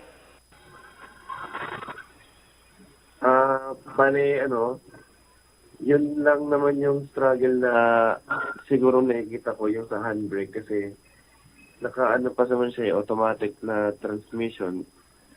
Kasi hindi man yun aandar ng yung mga bago kasi ngayon, hindi naman yun basta-basta aandar ng naka-handbrake kasi dahil nga sa tawag dito sa ABS pa to. Sa ABS, hindi siya unlike na yung mga handbrake na yung old na version ng mga handbrake na inaangat mo. Kahit na naka-handbrake ka, medyo aandar ka pa ng konti, di ba? Pag medyo nalakasan mo ng gas. Yun hindi na kasi di electrical operated na yung handbrake. Ano nakita ng witness, sir? Ano kalapit yung witness? Nakita niya dun sa loob? Ang witness po based sa kanya is mga 5 meters away lang po siya. So malapit? Malapit. Niya nakita yung yung tao sa loob para, di ba sabi naka-tinted dito yung window ng sasakyan? Oo. Kasi nakababa po yung window ni Pastor nung nangyari yun. Sa side ni Pastor? Opo. Nabatian si Police Lieutenant Gabriel Maguera ang Deputy Chief of Police sa Pabaya Municipal Police Station, Bambucham. Once kun automatic na timapos na ganaya i-maneuver ang automatic kung panggid karo sa manual mo. Kung iban sini gani bisan baguhanon siguro nga nagatuon-tuon sa salakyan madasig kabalo kun automatic galing amon to kuno ang struggle sa nga suspitsado kay do hindi sa kunok balo kun dintong pinindutan sang handbrake kay bag-o kuno ni ang mga feature sang sining nasambit sining salakyan ako ni panggid sa handbrake sang mga old model abi nga ti amo na dra sa imo sining lapit kambyada ibutongon mo na saka para mag-handbrake ang salakyan, no? Kaya mo to dudugalayan kuno do mangita, way kuno kakita to kun din tong pinindutan na mo to nga do natakaan na siguro suspitsado, kaga mo to gumawa siya sa salakyan sa likod nga porsyon nga bahin sang pertahan, no, ni Pastor Douglas Hober Bambucham. Kag posible man kay may mga model daan sa salakyan ng iban sining kilis, no? Way isang hindi ka na magyabi kung magpandar kabla, may mga boton na lang gani mo. No, ang imo sining atog pinduton ti amo na once base kun naka-off ang salakyan, no, ti may nga iban sining salakyan kung naka-off hindi mo yang buksan niya sining pertahan mo. No, automatic man siya naga-connect. Kaya mo nang isa sa mga ginalantaw siguro nga dito la siya gumawa sa likod. Base kung dito siya kabalo kung paano nga mag-sulod. Pero kung sa iban sining pertahan, damo man tani sa ngagyan. Galing ti bumalik pa sa kuno sa likod. Nga kung pwede man lang sa gani ka exit dra sa may atubang sa right side nga pulungkuan sang driver seat sang nasambit sini nga salakyan Bambucham. So far ang ining statement sang isa diri karon ka witness ginkuhaan na no sang affidavit karon sang kapulisan agod nga ti makabulig man no sa ila sa karong investigation nga mo ni karon ang nagapadayon perti kun basihan ta ang sabahin sang kapulisan may mga natumod na gani sila no nga mga itsura sini at the same time nalukit na Manila ang ining whereabouts karon sa mga suspitsado nga mo ni karon gina patagayunan pa sang background checking asang kapulisan sang Pabia PNP. Bombo Champ. Istorya halin sa ilong. Mm. Kung sa Tagalog, mga kwentong galing sa ilong. Mm. Ti amo na Din gani nag-exit ang suspect? Di nga side? Sa likod nga pertahan sa right side kung gapungko kaw. Na-qualify to sang unang witness kung di niya nakita nga nagwa ang suspect? Waya lang to mag-describe sa unang witness kung di nagwa pero nakita. Ila kuno gumawa sa salakyan. Ti nakita mo nga nagwa sa salakyan, way kay gigadumdum kung di nga side? Basi kung plastar man, wala lang guro ma-mention, gid. Bombo Champ. No, sang una, sining witness. Pero sa ikadua, mo naging qualifyan nga sa right side. Sang salakyan. Gumawa, ining nasambit sining nga suspitsado. Daw diri sa side sang kay ang salakyan, daw diri gatuo na sa may mga daw barbed wire mo. No? Daw dito siya umixit. Di kung lang taon ta, dumilisod pa gani. Kay pag-exit mo da, hilamon, may kudal pa da, no? Pero dito pa yan nag-exit ang suspitsado. Kung basihan abi ang statement karon sang nasambit sini nga witness Bombo Champ. So, na-istorya mo ni si Manggira kung kumplito man tulog niya? Si Harold, ito si Harold to? Police Major Indora, Harold. Na-istorya mo ni sila kung mayo tulog nila, kakaon sila mayo, basi gutom lang nila ginaplastar nila sa ton, o ripikto sang kulang ng tulog nila? Basi taas sila blood sugar, basi kon ano na kinanglan injeksyonan sa sulok-sulok dito sa sulok-sulok sa kilid sa tiyan no na gani basi na hypo sila ano pastada mo Jomar tinaka man daw kondisyon man sige plastar ko nibla pamati ka buda kun nga daw ginkabig ko ning istorya halin sa ilong salamat kid. Amo na, iban sining detalye plastar naton ang mga information sa iban nga public affairs program sa Bombo Radio Iloilo. Ini si Bombo Jomar Consumo Villa para sa number 1 most trusted radio network in the country, Bombo Radio Philippines. Basta Radio, Bombo! Suno sa witness number 2, nakita niya kuno ang suspect nga nagsabak pa kay Pastor Douglas kay i-maneuver niya ang salakyan. Sa mga kabumbo naton, siguro nakita nyo man ang mga laragway ni Pastor. Si Pastor, dako ni nga tawo. No? Sa mga nagapamangkot nila, kung parinti ko, naigo ko pas parinti, siyempre, pareho kami pilido mo. Ay ko na ginadinay. Bisan may magsukma sa akon nga, sino ganitong kilala mo tong Uber no nga damo kaso nga may amos niya mo sina. Si ko, parinti ko na. Laing kag samay, basta pareho kami pilido, parinti ko na. Pero, may personal encounter kami ni Pastor, gamay pa ko, no? Sa aton sinima ko. Pero nevertheless, sa aton sinima kabumbo, ini mo ng punto. Ang gina-point out ko diri Banwa is that si Pastor dako ni nga tawo. No? Pastor guro mga ginaisakon sini nga pag-estimate mga 5'11 to 6 feet ang iya sini nga height. So kung amo na ang size ni Pastor do galibog ang ulo ko nga masabak pato iya ang triggerman, agod i-maneuver niya ang salakyan. Di ba?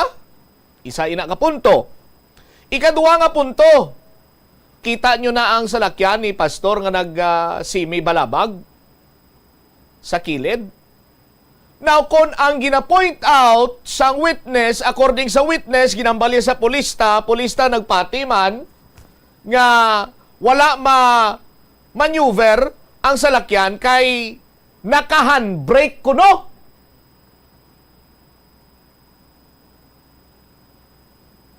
Subot silingon, pagtiro kay pastor, pag-igo sa uloya, giningagaw ni pastor, i-handbrake ang salakyan.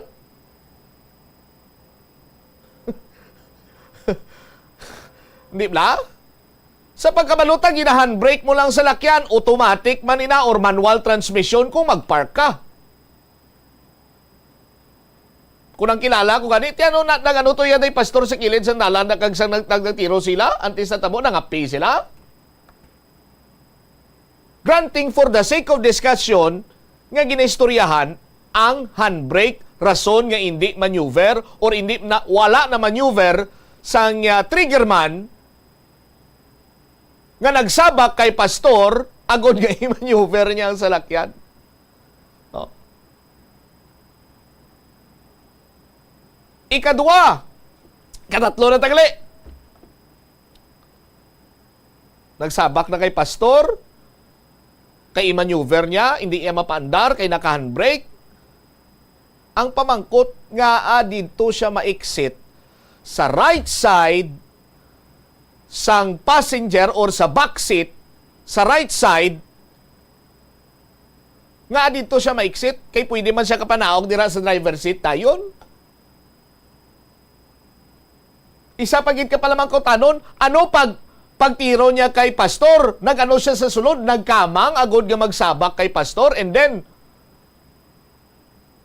pangitaon niya to kung paano niya i-maneuver, kay why siya makapangita maneuver, why siya nanaog diri sa side ni pastor, or sa passenger side, dito pa siya nagkamang balik, kag sa likod siya nag-exit pagid. Kag ano, that's the time nga ginhapit siya sa single nga motorsiklo.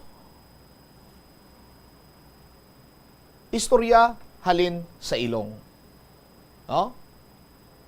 Lieutenant Manguera, sir, kwento galing sa ilong. Oh. Pero milang ko kakalipat sang pilido sa chief of police, lilang ko bimangkot liwat kay Harold, ano to gani? Budiga, ano to? Oh. Paano nakita kay tinted? Ang salakyan ni pastor nga may mga may nagakuti, may nagsaba kay pastor, may nagkamang kag nagwa sa likod.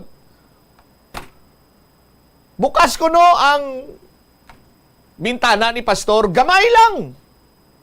So 5 meters away, bukas ang bintana, gabi. Sige abi, hatagan ta sang benepisyo sang pagpangduwa-duwa nga kitaon gidman. Oh. Sa ginlay down ni Lieutenant Manguera nga statement kag himuan na sang affidavit subong nila, ang mapatihan lang siguro amo adtong bukas gamay bintana kag nakita niya, pero ang iban sinido hindi na kuya magpati. No? Daw kinartons. Do istorya kores-kores. Just for the sake nga may pagwaon sa aton sini nga mga kabumbo. Granting for the sake of discussion, kung ako ang nagtiro, ara ko sa likod ni pastor kay sandig banwa, saya sini nga pilas, ang igo niya sa tangkugo, lapos saya sini nga pipingig. Kung gusto ko i-maneuver ang salakyan, kung halin ako sa backseat, oh,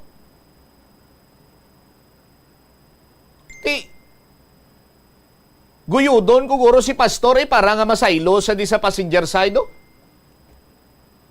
And that's the time nga magsaylo ako to sa driver seat. Oh. Granting for the sake of discussion, pagid hindi ko mamaneuver kay gamay ako nga tawo. O hindi ko madaog abi mapersahan gid nga madala si pastor kay dako siya. Ano imon ko? Ti kay duway man sang tawo kag may gasalig ko kay may backup ko, magwa ko sa left side, kung diin ko nagapungko, kung diin ko gaplastar pagtiro ko kay pastor, buksan ko ang driver seat, no? Magwa ko sa back seat sa left side, buksan ko ang driver seat, hunuson ko si pastor pagwa, sakyan ko, i-maneuver kong salakyan. No? Saton sini nga mga kabumbo. Amo kung tani na yang lapit sa realidad. Saton sini nga mga kabumbo. No? Tiway naton mahibaluan kag do hindi kita kay sindi kundiin padulong ang investigasyon karon sang Pavia Municipal Police Station. Nga instead padalman kay suno sa ila nakilala na ang suspect, may itsura na, may identity na, na-locate na kundiin nagapuli. Supposed to be, dira sila matutok, agod nga madakpan ining suspect or mga suspitsado. Oh. Tiway entertain nga hindi iya mamaneuver ang salakyan kay naka handbrake kag wala matultulan ang handbrake kay push button kay man automatic. My goodness, sa liwat pagtiro kay pastor ginhingagaw iya nga i-handbrake iya salakyan.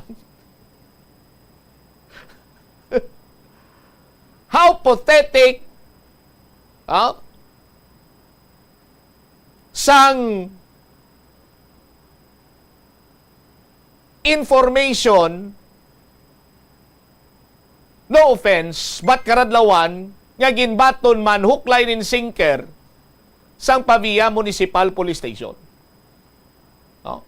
Ang aton sinibanwa, nga gina-expectar kung tani, nga development, nga mambalabi nga natultulan na namon, may ara na sang nagapatunga, nga manegosyar, nga mag-surrender, amo ni ang motibo, amo sini mo santo. Oh? Ugaling wala. Ang mga istorya, kuris-kuris among ginapatulan sang Pavia PNP. Ti paano mo ni karon banwa maekspektar nga masulbar nila ning krimen?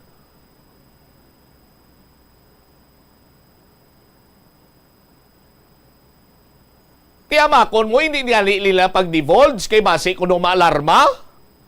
Hindi nila pag-i-divulge sa identity sa suspect nga nakita nga nagwa sa salakyan, nag-angkas sa motorsiklo, nakuhaan sa CCTV ang iya sini nga dagway, natumod, nakilala, natultulan kung diin nga puli. Hindi gani nila pag-i-divulge.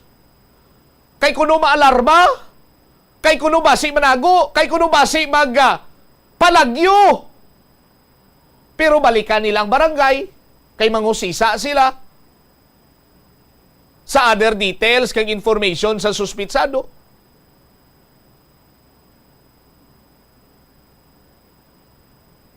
Oh.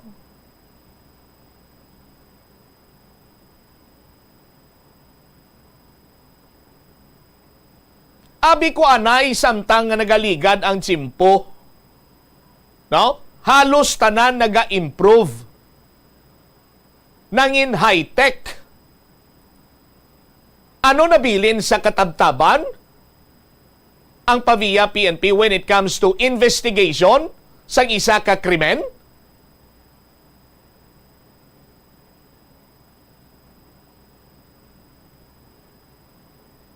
Butang tapaabi, nabilin sila sa katabtaban ng Pavia PNP sa investigasyon. Pero mind you, mas epektibo pa gani ang diskarte sa mga dumaan nga pulis sa pagsulbar sa mga krimen sa tuanay. Oh. Sa tuanay wala closed circuit television. Sa tuanay wala cellphone, nga isa lang kasend, dasig makaabot ang mensahe. Ang ila to nga ginabangkuhan sadto, intelligence gathering,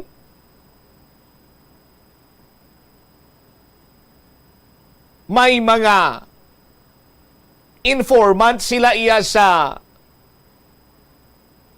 kabaranggayan nga nagahatag sa mga nagakaigo sini ang impormasyon agod nga madakpa ng mga suspitsado. Tapos subong niya, istoryahan kita nga nagsabak pa kay pastor, kay i-drive niya pa ang salakyan, galing kay naka-handbrake, kay hindi siya makadrive, nagkamang siya liwat pabalik, tapos nagwa sa right side, sa backseat.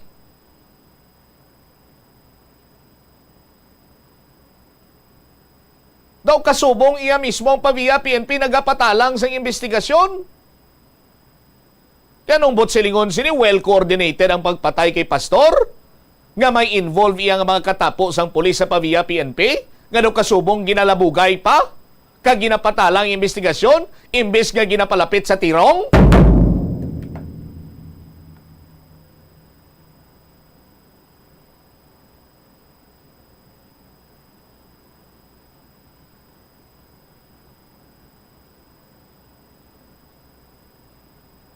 Ti dapat sinibanwa nga mag-double time.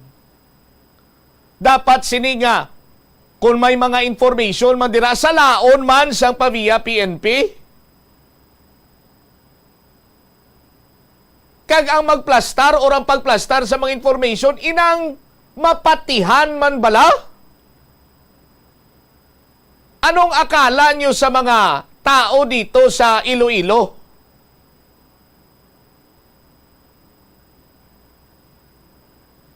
Bagong baba ng tren?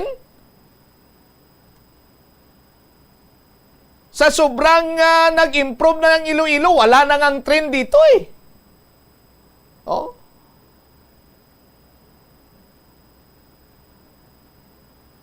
Kayuhin nyo yung investigasyon nyo. Di ba lang mo bukres? Oh. Inistoryahan lang kayo ng kuris-kuris, dayon nyo man pati. Oh. Tiobrahan nyo pa na affidavit kag ipasa to sa piskalya, sos Maria Kagusip po, base ko na akigan kamo sina ka prosecutor sa aton sini nga mga kabumbo. Oh.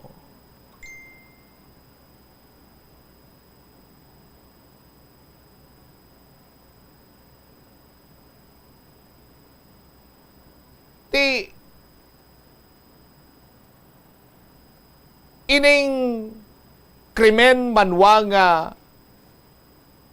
may mga nagakaigo na nga ebidensya kag hindi pa matumod or mahambal naton daw hindi pa ya kaisrot ang aton sini kapulisan. Pabutyag ini isang maayong balita karon para sa mga kriminal. Kay hambalon karon sang kriminal, tikon dito tagali makapatay sa Iloilo, no? Dako ang tsansa nga mangin unsolve ang isa ka kaso, kay ang ila sini nga mga investigador to, hindi kay srot mag-imbestigar, mga tampuhaw. Oh. Kay nagapati sila sa istorya halin sa ilong. Oh. Mga imposible nga impormasyon ginapatihan pa. Pero ang makabig naton mabugat siniya nga mga circumstantial evidence daw kasubong iya nga daw malagana sila nga magtutok dira. Oh. Yan ungwa ya sinikaron, mapadasig tayhan ang paghatag sa hustisya sa pamilya sang biktima, or ginahatagan talang sang kaygayunan nga makapanago kag makapalagyo sang minatuod ang mga suspitsado, and later on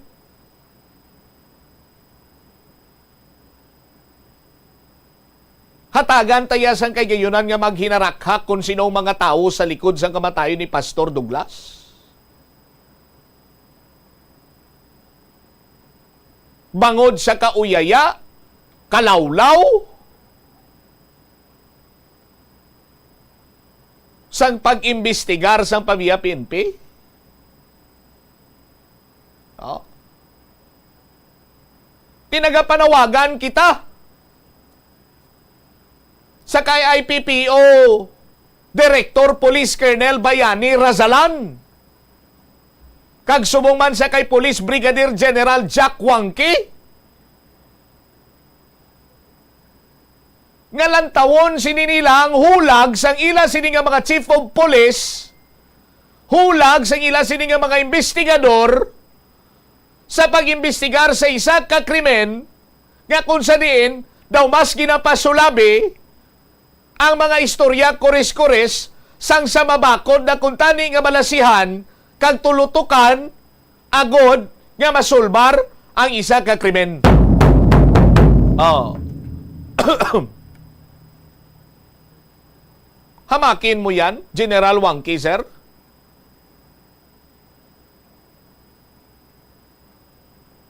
Hindi raw mamanyuber ng suspect yung sasakyan kasi naka-handbrake? Di paano ba? Nung tiniro si Pastor Douglas, hiningagaw niya na matumok yung buto ng handbrake? Oh, tapos sumabak pa siya. Tapos yung exit niya sa backseat pa sa right side. Oh. Tapos sabi ng deputy na chief of police dito sa PABIA, General Wangki, sir, at Colonel Razalan, na ganon din yung pinapaabot ng mga investigador at saka parang hindi namin nakikita at nababatian yung chief of police. Mabuti pa si Manggira na lang yung gawin ng chief of police dyan sa PABIA. Si Harold, pabintahin nyo na lang to ng balot, yung malalaki yung piso. Oh. Could you imagine, General Jack Wangki, sir, di daw pwede ma-divulge yung identity ng suspect kasi baka tumakas, baka umalis, baka maalarma.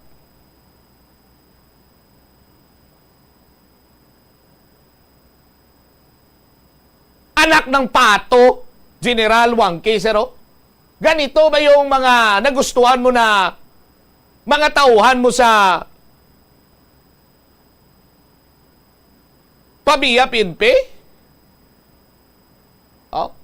Colonel Bayani Razalan? Ganito ba yung gusto mo na galawan ng mga pulis mo? Kung ganito yung gusto nyong galawan, magsama-sama na lang kayo. Dahil ayaw namin sa inyo.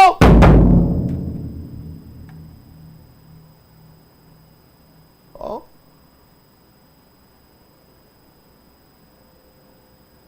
Dito sa Iloilo, hindi namin gusto na istoryahan lang kami ng mga istorya at information galing sa ilong.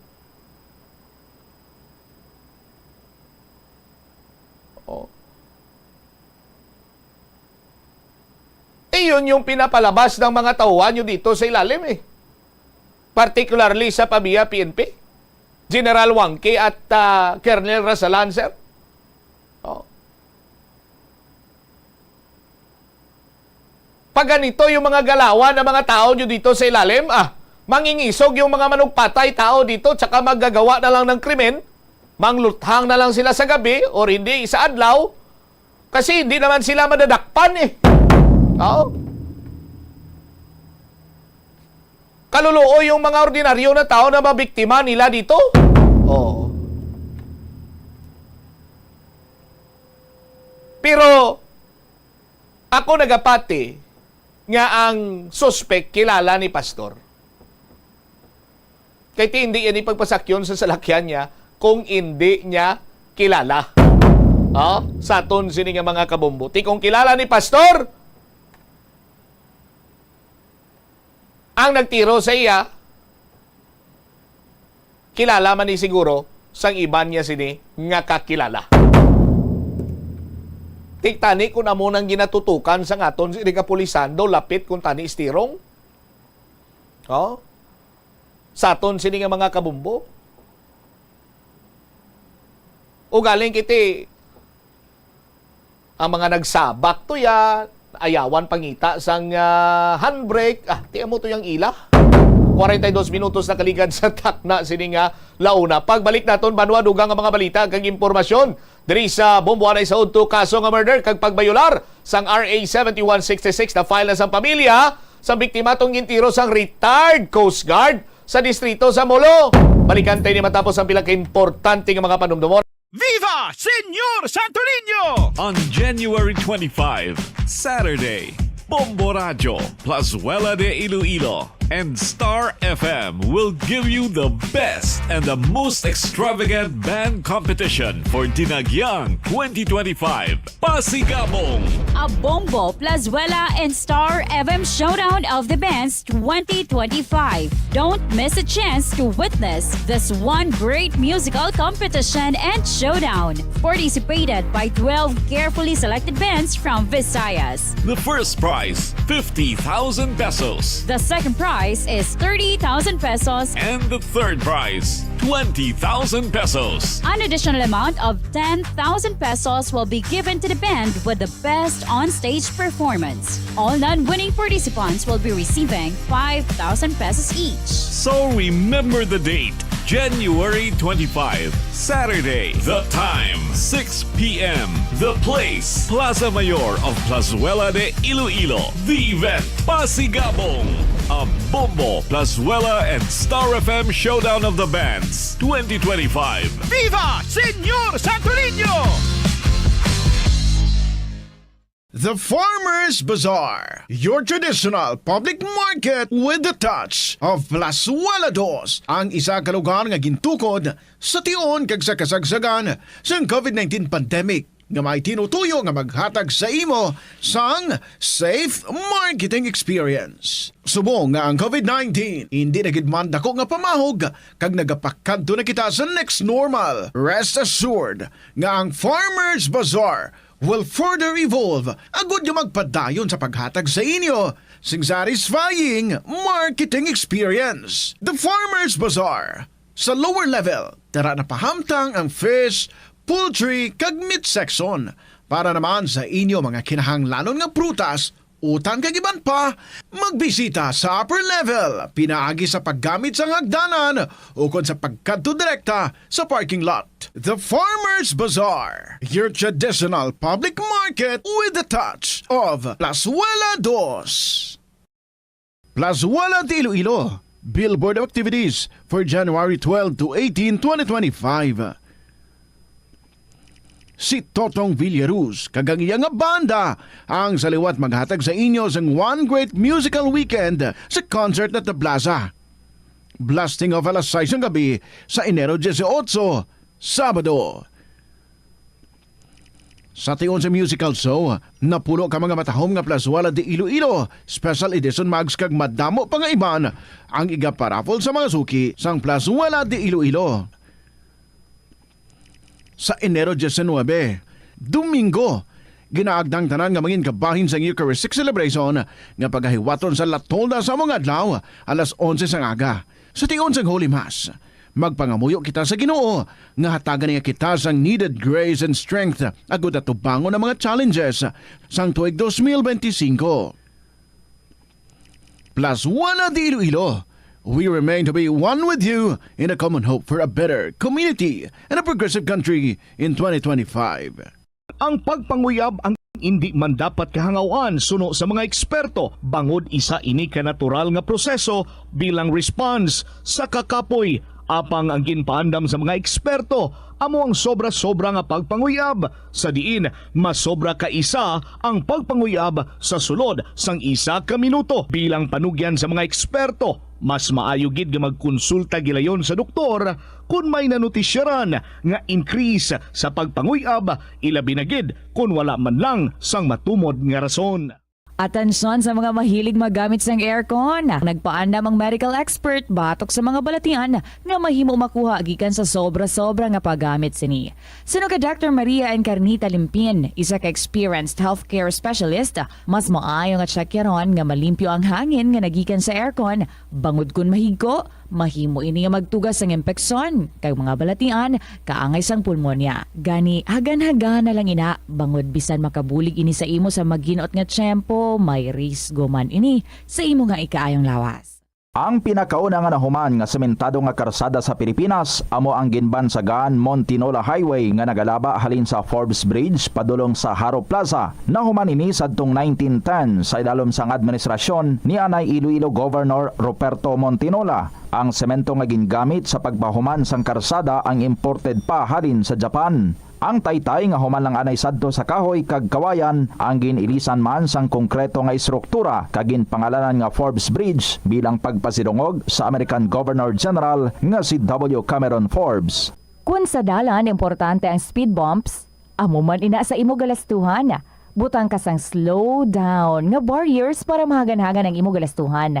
Lakip sa siniya mo ang pagkakasi ng payment information alin sa shopping apps o kon mobile devices, paghimo sang barriers sa tunga sang shopping cart kag check out. Hindi ka man mag-subscribe sa promotional email sa context kun nabudlayan ikaw mangindi sa sale. Kun kakasun mo ang convenience sa spending, mas makasave ikaw sang imo pinangabudlayan nga kwarta kag sigurado nga malabot mo ang imo financial goals. Ini nga pahanumdom ang ginadulong sa imo sang the #1 and most trusted radio network in the country, Bombo Radio Philippines. Basta Radio! Bombo! Sa kasakuon sa mga ginikanan subong, tumalagsahon na lang kamo nagaupod bisan magkaon. Apang bisan anuman kuntani nga kasakuon sang miyembro sang pamilya, hatagi gid sang oras nga kamo makaupdanay sa kalan-an o kon makalagaw kun wala sang trabaho. Kung nagaplano sa aktibidad agod nga maka-enjoy upod ang imo nga pamilya, tandaan nga ang focus nyo amo ang pag-spend sang inyo oras nga updanay kag wala dapat sang iban nga mga bagay nga ginapaminsar kaangay sang trabaho o kon homework. Nakasimba ka na bala sa Miagaw Church? Ini ang kilalaman sa tawag nga church. 49 minutos na nakaligad sa takna sining launa balik na diri sa pagpangalagad sa Bombohanay sa Udto. Standby sa kay Bombohana anda sa another police report kita sa aton sining mga kabombo napasaka ng kaso nga murder kag pagbayular sa Republic Act 7166 o rining paglapas sa Comelec gunman. Batok iya sa retired Coast Guard nga nakatiro patay sang ila kasilingan nga nagsulod sa ila sining panimalay kag nagpangayo sang sumsuman nga nagapamersa kag nakainom. Check ta si Bombohana anda sa iya sining report. Bombohana sa report, please go ahead. Bombo Cham naka-file na sang kaso ang pamilya sang biktima nga sa shooting incident na naglunta dira sa may Zone 6 Barangay Kalumpang Molo, LCP. Ang biktima mo si Brian Gabuelo, 41 anyos, kasado kag isa ka barbero kag residente sang Barangay Kalumpang Molo, LCP. Ang suspect naman niya amo si Noel Amboy, 36 anyos, kasado kag isa ka katapuman sa retired Philippine Coast Guard kag residente man sang among nga lugar. Kung balik-balikan naton kang Enero sa nagigad lamang nga gabi shooting incident ini sa may area sa Kalumpang Molo kung sa diin na igo sa ulo kag sa may siyan na mismo sa ining biktima ang matapos sa gitiro sa ining suspect nga si Noel Amboy. Ini man natabo bangod man nga may paginom-inom dira sa area sang balay mismo ni Noel Amboy bangod nga birthday sa iya-apo kag ang may pag-inom-inuman sa may balay man ni Brian Gabuelo nga sa piyat gyud lamang sa balay until nga sulod ini nagpanoktok sa may gate ng suspect kag nagpangayo kung tani isang sumsuman nga sisig kuno Bombot Cham. So dito man nga daw nagpamersa pa ini ang iling biktima nga magsulod gid sa ang panimalay isang suspect kag dito na nga may pagbinaisay kag tiro ni Noel Amboy ang ining biktima sa ulo kag sa ilaman nga tiyan na kung sa din ginagaw padala sa may Iloilo Doctors Hospital kag kahapon gid lamang adlaw alas 3:25 sa hapon gin-declare man nga patay na ini Bombot Cham. Ini man ang gingamit diri nga pusil amo ang 45 caliber Liyama Fabinor Victoria pistol kag nakarehistro under sa firearm ID number kag registered man sa under sa name sang ining suspect. Sa interview naton diri sang kay Police Captain Kais Inot sa update sini sa subong adlaw nagpadulong na dira sa mga Hall of Justice man ang ining ang pamilya agud mag-file na sang kaso batok man sa suspect kag aton madiri ang pamangkot if na-qualify ba lang nga madala diri sa may Comelec gun ban ang ining suspect kasi Noel Amboy bangod nga natabo ang shooting incident sa private residence sa sulod mismo sang Ila Balay. So diri man ang aton man diri nga pagsulundan sa Comelec gun ban nga nagabaylar ini kung ang firearm legally owned kag diri man sa masulod sang balay kay ti ang Comelec gun ban ang nagaprohibit lamang sa pagdala kag paggamit ng firearms outside sang balay o kung sa sang balay. Diri man ang isa man diri ang kung ang firearm ginagamit siya unlawfully, ginagamit sa shooting incident sa sulod sang balay, makaigo sa gihapon sang iban nga mga kaso just like diri nga isa pa ka kaso nga ipag-file sa pamilya amo ang murder diri Bombot Siam. Kag diri naman so overall mabasihan hatong diri nga kung ang tabo nga shooting incident sa sulod sang iya balay wala na violar sa Comelec gun ban pero sa piling ni Police Captain Ryan Kais Inot magadepende sa gihapon sa piskal ni Bombot Siam. Yari bala kay pabatiin naton ang ining pahayag ni Police Captain Ryan Kais Inot. So bali kahapon no, nag-follow up tayo doon sa doktor sa ospital mismo and sa kasawing palad talaga at binawian na yung biktima natin. So dineclare siya around 3:25 nung attending physician niya. At ngayon hinihintay na lang po natin yung pamilya niya para ma-file yung complaint. Although prepare na po lahat ng dokumento pati yung papeles na i-file natin sa court ngayon. So with that sir, ano po yung mga pinag-iwas na maaayon ng palang palitin? Unang-una sa mahulog po siya sa murder talaga. Kasi tinitignan din natin at ina-assess natin kung ano yung naging result ng medication ng biktima. Kung naging it turn out na nasawi talaga siya, so may ground no kasi may intent to kill. Nung pagpasok niya sa bahay, inanot na talaga na maano niya yung biktima, matamaan niya. So mauwi po talaga ito sa murder. How about sir sa RA naman dito sa Kabalagdan? Sa about naman dyan sa ganba na yan, pinag-aaralan pa namin kung matatamaan siya, although masabi natin na andun siya sa loob ng bahay niya mismo. Kaso nga sa sinasabi natin na kumilit gun ban, so ibig sabihin bawal gumamit o magdala ng baril sa labas. Although andun siya sa loob ng bahay niya, kaso nga yung baril niya, na gamit niya, at nakakos pa ito ng pagkasawi ng isang tao. So masasabi natin na may paglabag pa rin siya, pero pinafinalize natin dahil ang batas kasi natin pabago-bago at yung naging grounds natin na pinagbasihan is dahil yung baril niya, although rehistrado, ginamit niya pa rin ito at ito'y nakakos ng pagkasawi. No? So there's a confusion sir sa ganitong RA 7150 kasi sa loob ng bahay. How would we explain sir na ito po yung may possibility na RA 7150? Kasi nga masasabi natin na na-violate niyang gun ban dahil nga yung unang-unang instruction sa atin tuwing palapit ang halalan is bawal gumamit o magdala ng baril sa labas. Yun yung magiging unang instruction ng kumilig sa atin. Kaya nga pinapaigtingan natin yung mga checkpoint. Sa case naman niya na doon niya nagamit yung baril niya sa loob, pero may may failure pa rin siya doon sa part niya kasi nga ginamit niya yung baril niya although rehistrado. Kung titignan natin anong panahon at anong period ba ngayon, although nag-declare na last January 12 or 14 ba yun na kumilik gun ban na, so it means na matatamaan pa rin siya kung talagang pagbabasihan natin yung kumilik gun ban. Pero ano yung background search ng suspect and ng victim? Kaya diba sa pabati naman may ara din sila old graduates na naglampot din sa muli ng police officer. Bali, yung suspect natin ay isang retired Coast Guard, 66 years old, at ang biktima naman natin is isang barbero, no? 41 years old. Bali, yung pinag-awayan talaga nila is nung una pa, all grudges, about doon sa may isang piyesta dan sa bangga nila. Yes, Bombo Cham na bati andiri ang pangyayad sa hepe sa Iloilo City Police Station for Police Captain Ryan Christ Inot. Amo na niyang ginpasaka nga kaso pero depende sa piskalya kung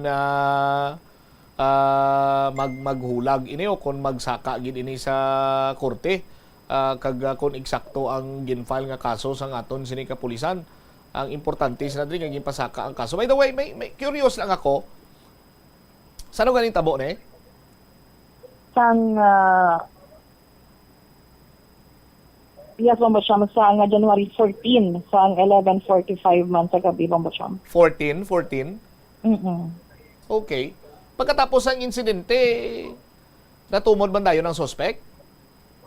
Yes, Bombo Cham, kay sang sa sulod sang balay mismo ini natabo. So bali attempt pa nga magpalagyo o kung di naman mismo sa balay mismo so gintagwan sang mga kaingod man nga balay ang ining kapulisan kag nag-report man dito ang kapulisan kag gin aresto grayon man ang ining suspect na si Noel Amboy.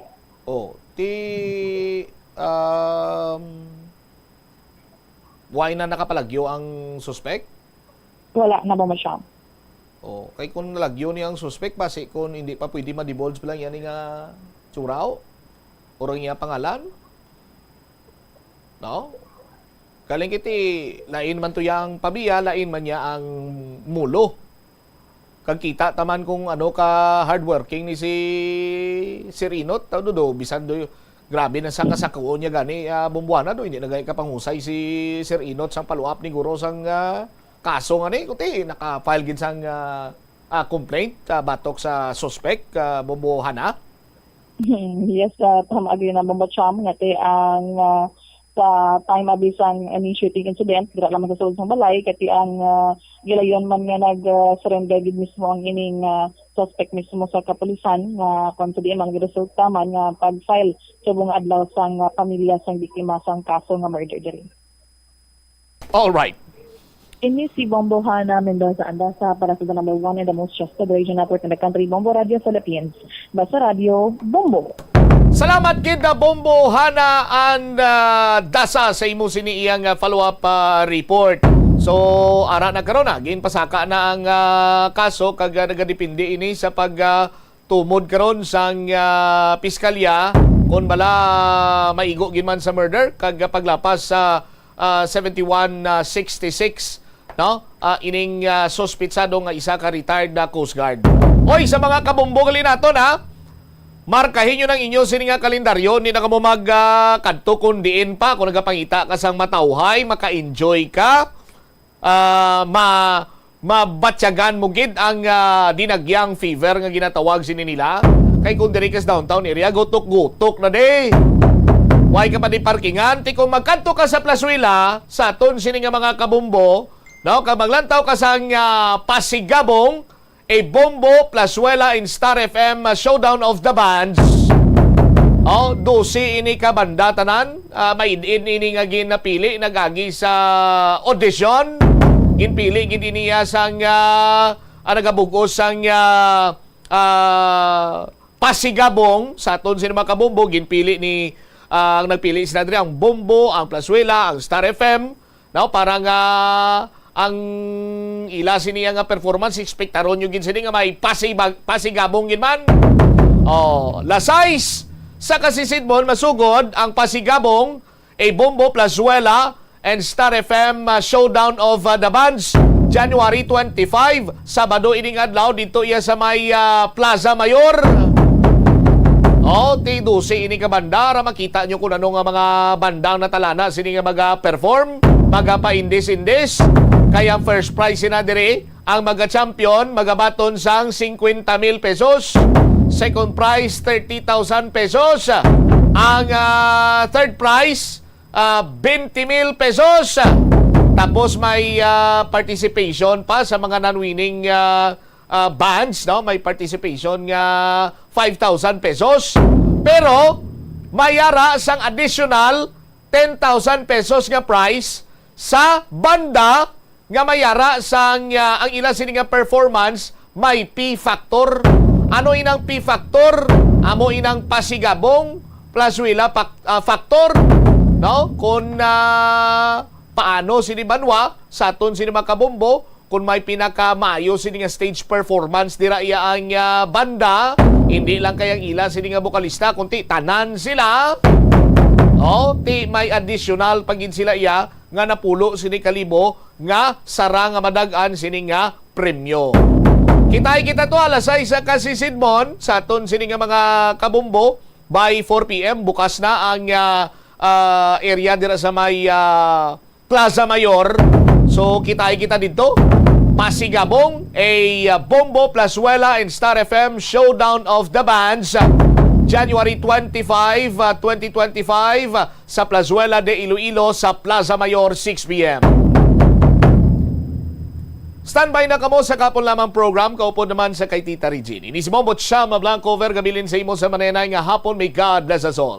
Para sa the number 1 and most trusted radio network in the country, ang Bombo Radio Philippines. Basta Radio, Bombo, Ora. The Farmers Bazaar, your traditional public market with the touch of Plazuela Dos, ang isa ka lugar nga gintukod sa tion kag sa kasagsagan sa COVID-19 pandemic nga may tinutuyo nga maghatag sa imo sang safe marketing experience. Subong nga ang COVID-19 hindi nagidman dako nga pamahog kag nagapakadto na kita sa next normal. Rest assured nga ang Farmers Bazaar will further evolve agud nga magpadayon sa paghatag sa inyo sing satisfying marketing experience. The Farmers Bazaar sa lower level tara na pahamtang ang fish, poultry kag meat section para naman sa inyo mga kinahanglanon nga prutas, utan kag iban pa, magbisita sa upper level pinaagi sa paggamit sa hagdanan o kon sa pagkadto direkta sa parking lot. The Farmers Bazaar, your traditional public market with the touch of Plazuela Dos. Plazuela de Iloilo, billboard activities for January 12 to 18, 2025. Si Totong Villaruz kagang iya nga banda ang saliwat maghatag sa inyo sang one great musical weekend sa concert at the Plaza. Blasting of alas 6 ng gabi sa Enero 18, Sabado. Sa tion sa musical show, napulo ka mga matahom nga Plazuela de Iloilo, special edition mags kag madamo pa nga iban ang igaparapol sa mga suki sang Plazuela de Iloilo. Sa Enero 19, Domingo, ginaagdang tanan nga mangin kabahin sa Eucharistic celebration nga paghahiwaton sa latolda sa mga adlaw alas 11 sang aga. Sa tion sang Holy Mass, magpangamuyo kita sa Ginoo nga hatagan niya kita sang needed grace and strength agud atubangon ang mga challenges sang tuig 2025. Plazuela de Iloilo, we remain to be one with you in a common hope for a better community and a progressive country in 2025. Yari ang mga tips nga dapat mo tandaan agud nga mangin safe and healthy ang pagkaon sa imo nga pamilya. Dapat nga tabunan mo gid pirmi ang mga pagkaon nga yara sa lamesa o kung ara sa imo kusina agud malikawan nga kadtuan ini sa mga insekto nga mahimo magresulta sa microbiological contamination. Gilayon nga ihabuoy ang mga napanos na nga mga pagkaon o kung ang ginasuspetsahan mo nga malapit na lang mapanos nga pagkaon. Ang pag-reheat o kung pag-recook sa sining mga pagkaon ang hindi makabulig. Gina-advise man ang paggamit gid sang serving spoons agud nga malikawan ang cross-contamination sa mga tawo nga nag-share sa mga pagkaon. Pagi sa paggamit sang serving spoon, ang sino man nga miyembro sang pamilya nga nagkakuha sang porsyon sang pagkaon ang makalikaw nga makakontaminate sang pagkaon, ilabi na kung mayara sang miyembro nga nagamasakit. Ini nga pahanumdom ang ginadulong sa imo sang the number 1 and most trusted radio network in the country, Bombo Radio Philippines. Basta Radio, Bombo! Ang pinakauna nga exclusive school for boys kag dormitory sa Pilipinas ang gintukod sa banwa sang Tigbawan, Iloilo. Ini gintukod sang tanyag nga Jesuit priest kag historian nga si Father Pedro Chirino sadtong 1592. Ginapahayag nga binulan pa lamang nga nakaabot si Chirino sa Tigbawan, natun-an na sini ang lokal nga lingwahe nga Haraya nga amo ang ginapatihan, ginhalinan sang Kinaraya. Nagsulat man siya sang catechesis sa pulo nga Haraya.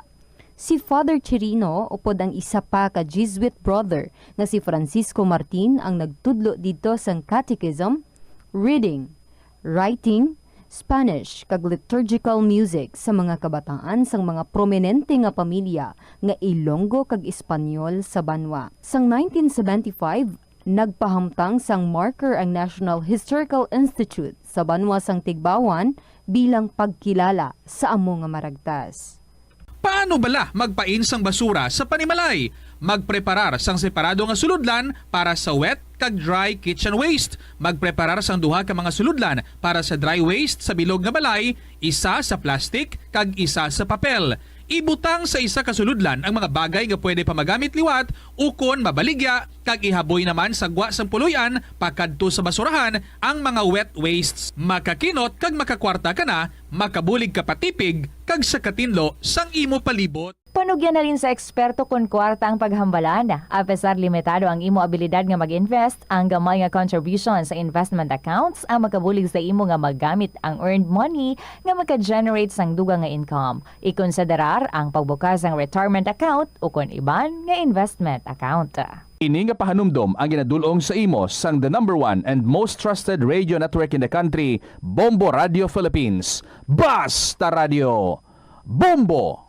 Yari ang mga simple nga pagiagon makakinot sang tubig. Hindi mag-shower o kung maligo sang malawig. Sa sulod sang panimalay, kalabanan sang tubig ang ginausar sa pagpaligo. Nagalabot sa 24% sang tubig sa panimalay ang natigana sa pagpaligo sa mga miyembro sini. Ang pagpanubo sang tiyempo sa pagpaligo sang 2 ka minutos ang makabuhin sang 30% sang ginakonsumo nga tubig. Maggamit sang shower timer o kung mag-set sang alarm sa imo cellphone kag ilimit lamang sa 4 ka minuto ang pagpaligo. Kung nagagamit sang shower kag nagahulat pa sa pag-init sang tubig, saluda sang balde ang nagailig nga mabugnaw nga tubig kay sarang paining nga magamit.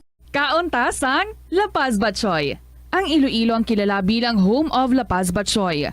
Mahimo kagid nga maglibot sa Iloilo, mag-food trip, kag ikaw mismo ang maghusgar kung ano ka namit ang La Paz Batchoy. Pwede mo gid ma-enjoy ang La Paz Batchoy nga may pandesal kag puto. Butangi man sang gamay nga paminta kag patis ang sabaw. I-mix sang maayo. Kag, enjoy! Kung kulang pa kag wala pa nabusog, pwede gid nga magpadugang sang sabaw. Kunyara ikaw sa simbahan, importante ang pag-practice ang good manners and right conduct bangod lugar ini sa pagtuo.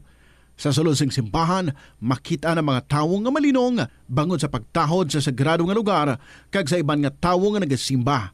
Yari ang dapat himuon kung magpadulong o kunyara sa sulod sang simbahan. Magsuksok sang formal nga bayo kung magsimba.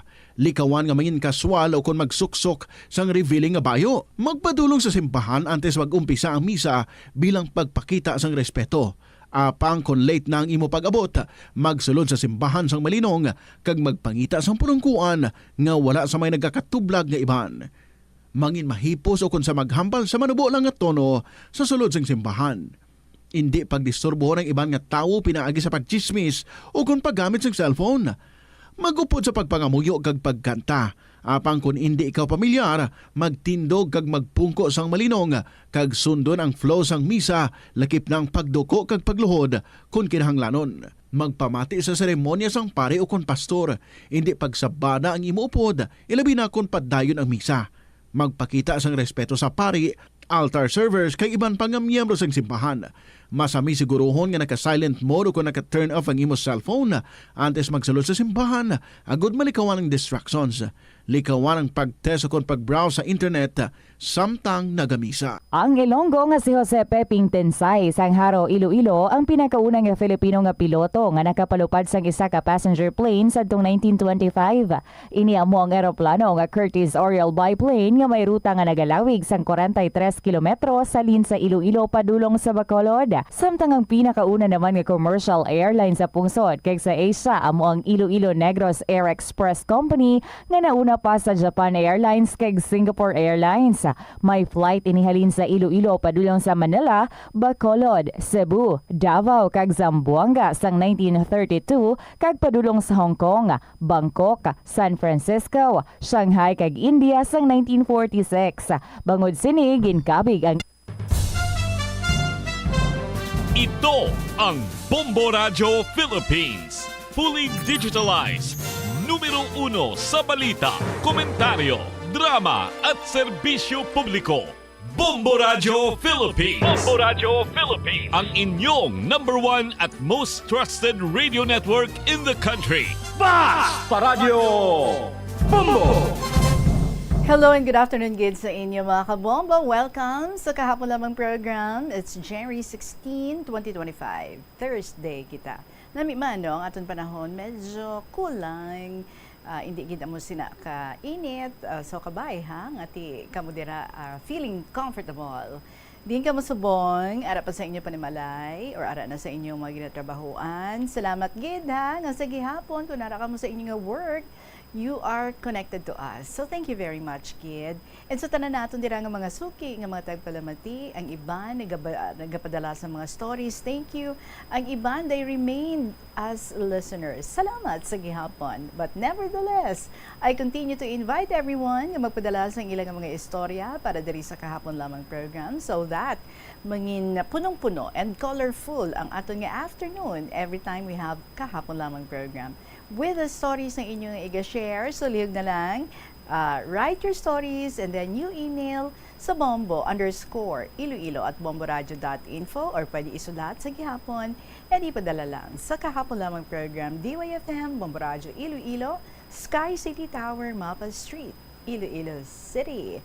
Thank you very much, Gid, sa inyo mga kabombo for being there again. And special hello sa aton nga mga listeners sa sang aton nga pungsod Pilipinas, especially sa mga OFWs naton dira. Hello, Gid, dira sa inyong iban nagbakasyon diri sa Pilipinas. Siguro ang iban ang mga taga Iloilo ari gid diri para sa Dinagyang 2025. So enjoy. Ari na ato niyang bahanon para sa inyo tanan from Henry Alburo. I welcome you all sa KLP with the song Ang Pangarap Mo'y Naghihintay Sa'yo. This is Tita Regine. This is KLP. Good afternoon.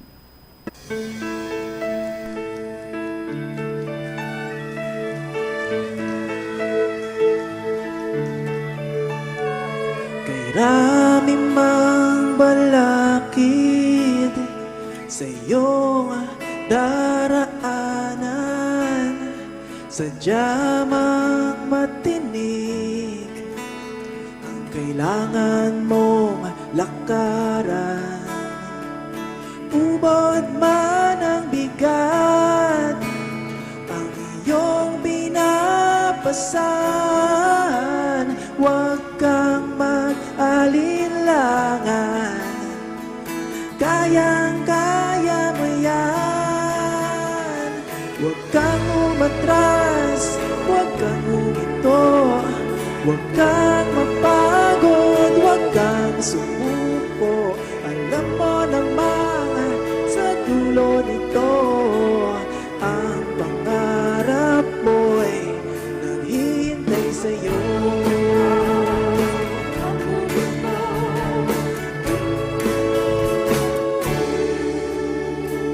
Kay hirap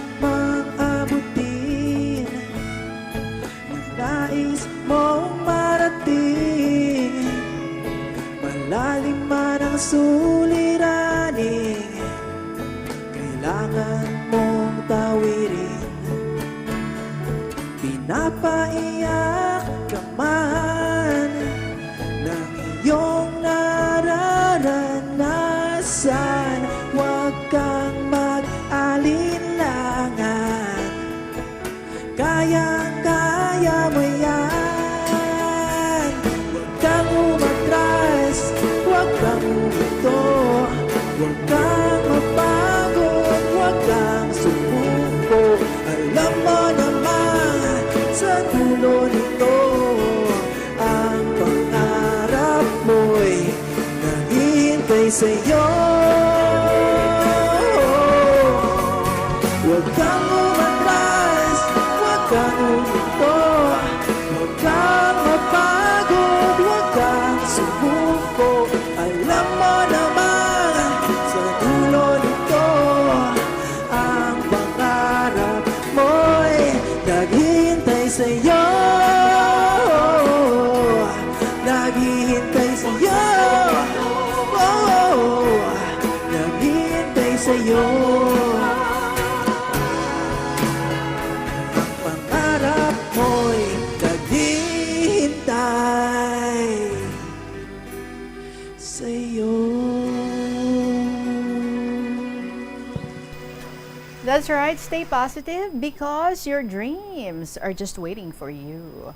17 minutes after 2 o'clock. Mga kabombo, ginapasalamatan ko gid si OFW Moms ang Pavia sa pagsabat sa atong ipag-email sa iya. So we are all set sa pag-interview sa iya this coming Saturday. Thank you, Gid. Siya ang atong winner last week. Bantay gid kamo ha this Saturday.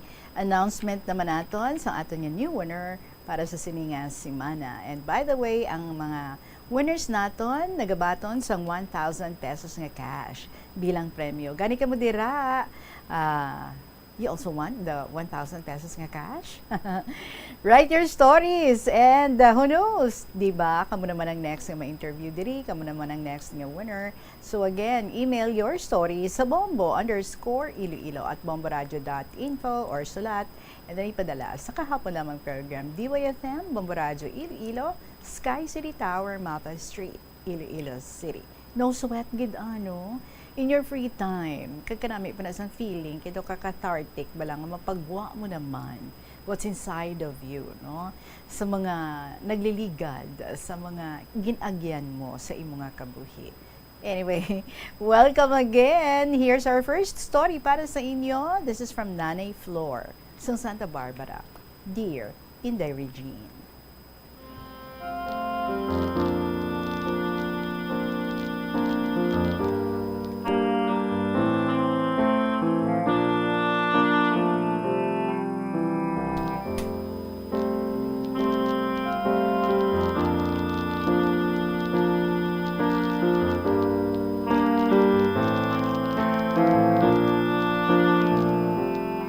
Una sa tanan, nagapanamyaw ako sa maayong hapon sa imo kag sa mga nagapamati sa sinimatahong na programa, ang KLP.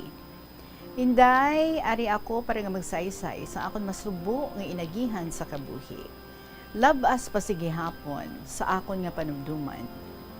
1997, nakatapos ang subang ko nga bata sa pagkamaestra. Ang mga manghod niya nag-eskwela sa high school kag mga elementary ang tatlo. Nagpangita siya sang iya sarang masudlan, bisan substitute lang, sa mga barangays.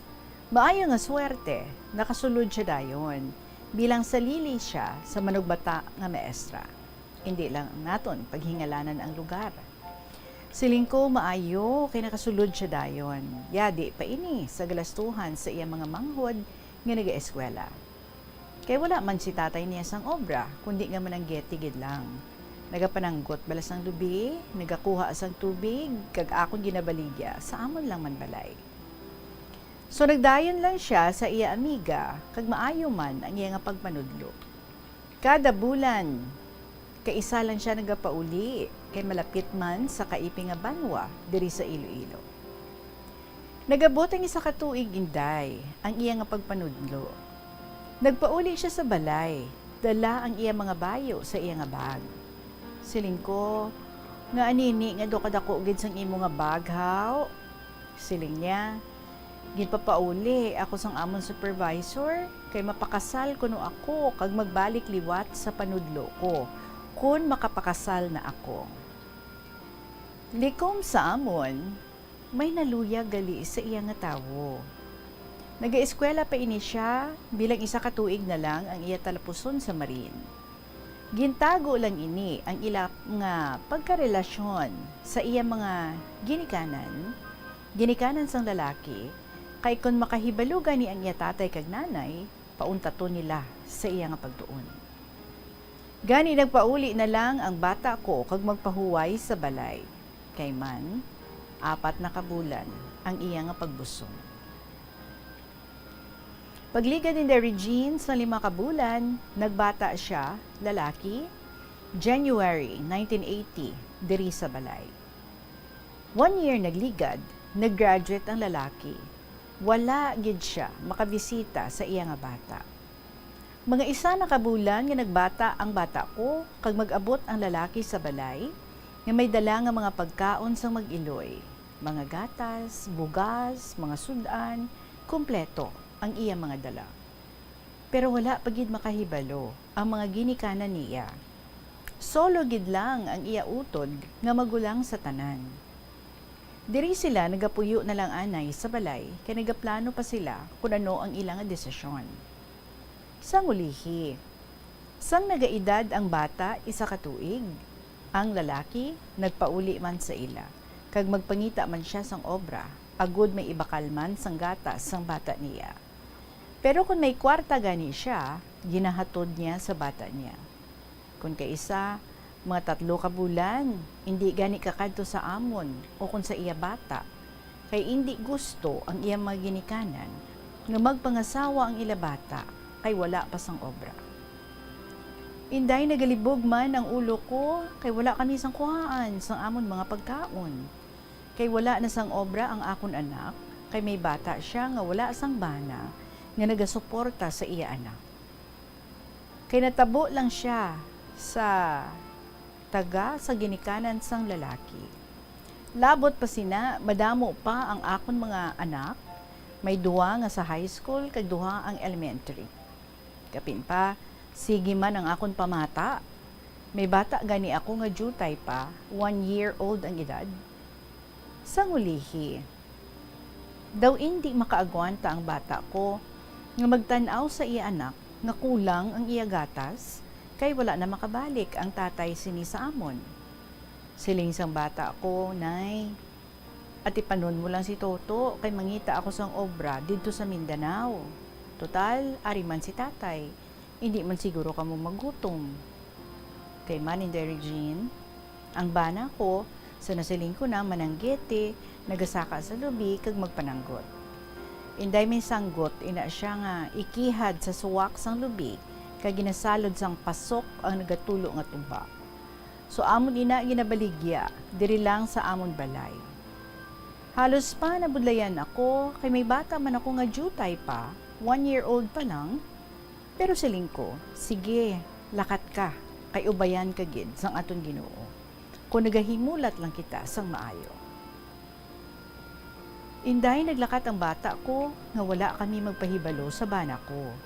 Kaya siling ko, hindi gid ni gusto nga bayaan ang bata nga jutay pa.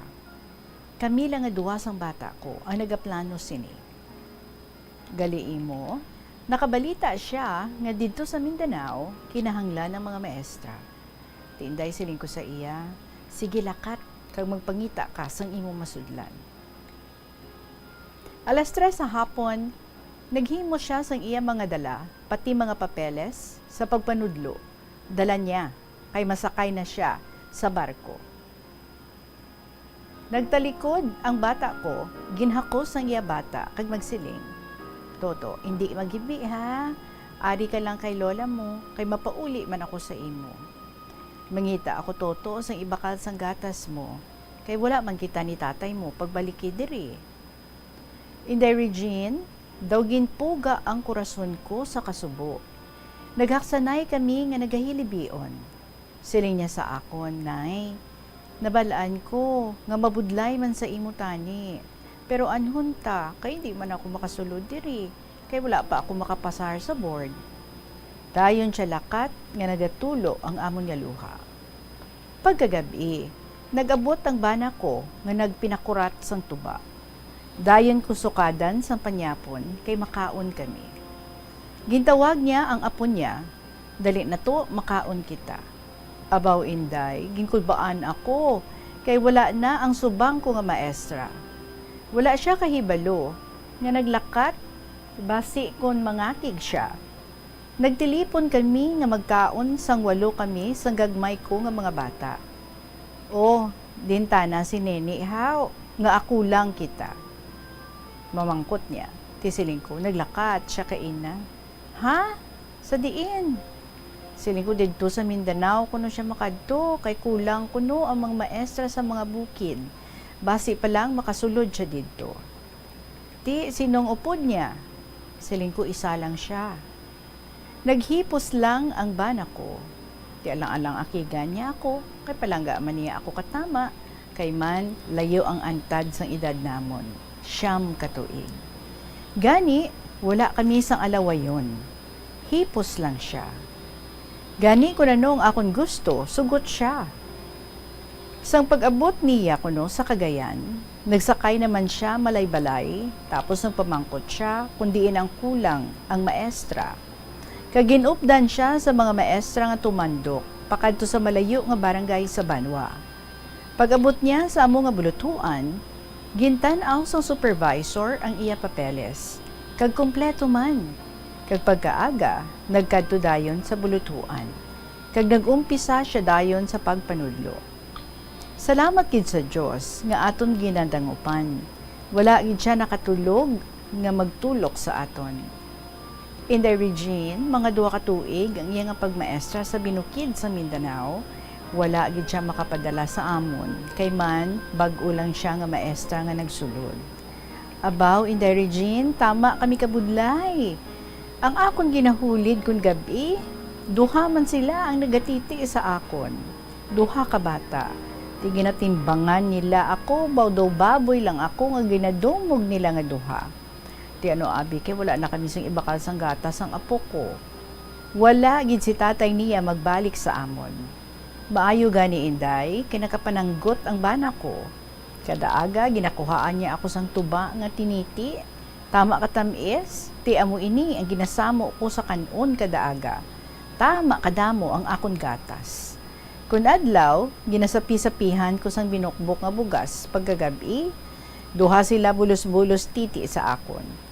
Nagapinitensya, man gani siya tukuno sang iya nga mga pagkaon.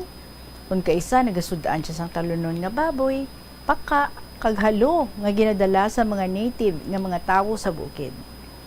Paisang naanad na ako sa ila, malapit na sila sa akon. Palangga na nila ako. Mga 2 na katuig ang iya nga paghalin, nga wala gid siya makapauli.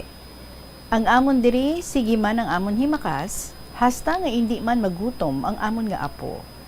Sa 3 katuig, sira klase, nagpauli ang bata ko nga maestra, kagingkuha niya ang iya bata, kagindala balik sa iya ginatudloan. Para nga bilog ang iya nga pensar kay upod na sila. So bugos ang iya nga pensar. Nagabot ang iya bana kay nagpakasal sila anay kag nakasakay na siya. Ang bata ko nagpundar siya sa ila balay kag didto na sila nangabuhi. 5 na ang ila kabataan kag may mga obra na sila. In the region, bisan malayo kay maayo man ang ila nga sitwasyon. Inday abi mo, kaanom na ako makakadto didto. Nagasakay ako sa airplane, 4 na gid. Siling ko, ang Ginoo nagapamati gid. Kung nagapanawag kita sa iya, ginapamatian gid niya kita. Subong, retiro na ang bata ko, 3 na katuig, nagahulat na lang siya sang iya nga pension sa 2026. Inday tama gid kalawig ang akon nga sulat. Siguro tak-an ka nabasa kay ti lain na gid man kay ti gulang na ako kag naghimulat gid ako sa pagpadala sa akon kasaysayan sa kabuhi. Sa liwat, salamat gid sa gihapon Nanay Flor sa Santa Barbara.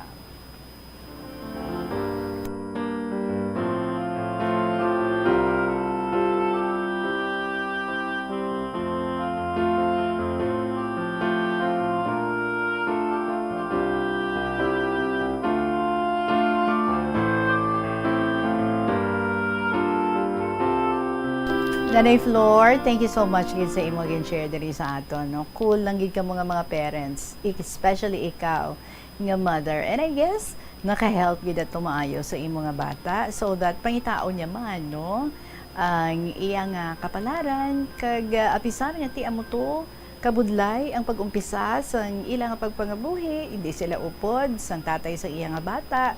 Why siya obra, so she has to go to a very far away place para nga makapanugod siya sang iya nga pag panudlo didto kag natigayon ina no bangod nga ginsuportahan mo lang siya. As in ginbuligan mo na lang siya. So wala na no sang damo pa nga stress, wala na sang damo pa nga pang-akigay, damo nga pagpamasulay, wala na no. Ang imo yang ginhimo is to just simply help her and support her. And so that's why no nga hindi man nangin mabudlay para sa iya ang pagsugod, pagbangon kag pagsugod liwat sa iya nga pagpangabuhi. Kay kanami man nga no matter ano ka difficult didto sang iya nga sitwasyon, nag-adjust lang gid siya. And then sang medyo siguro no nga nakaplastar na gid siya, amo na pagbalik niya kagingkwa niya ang iya nga bata.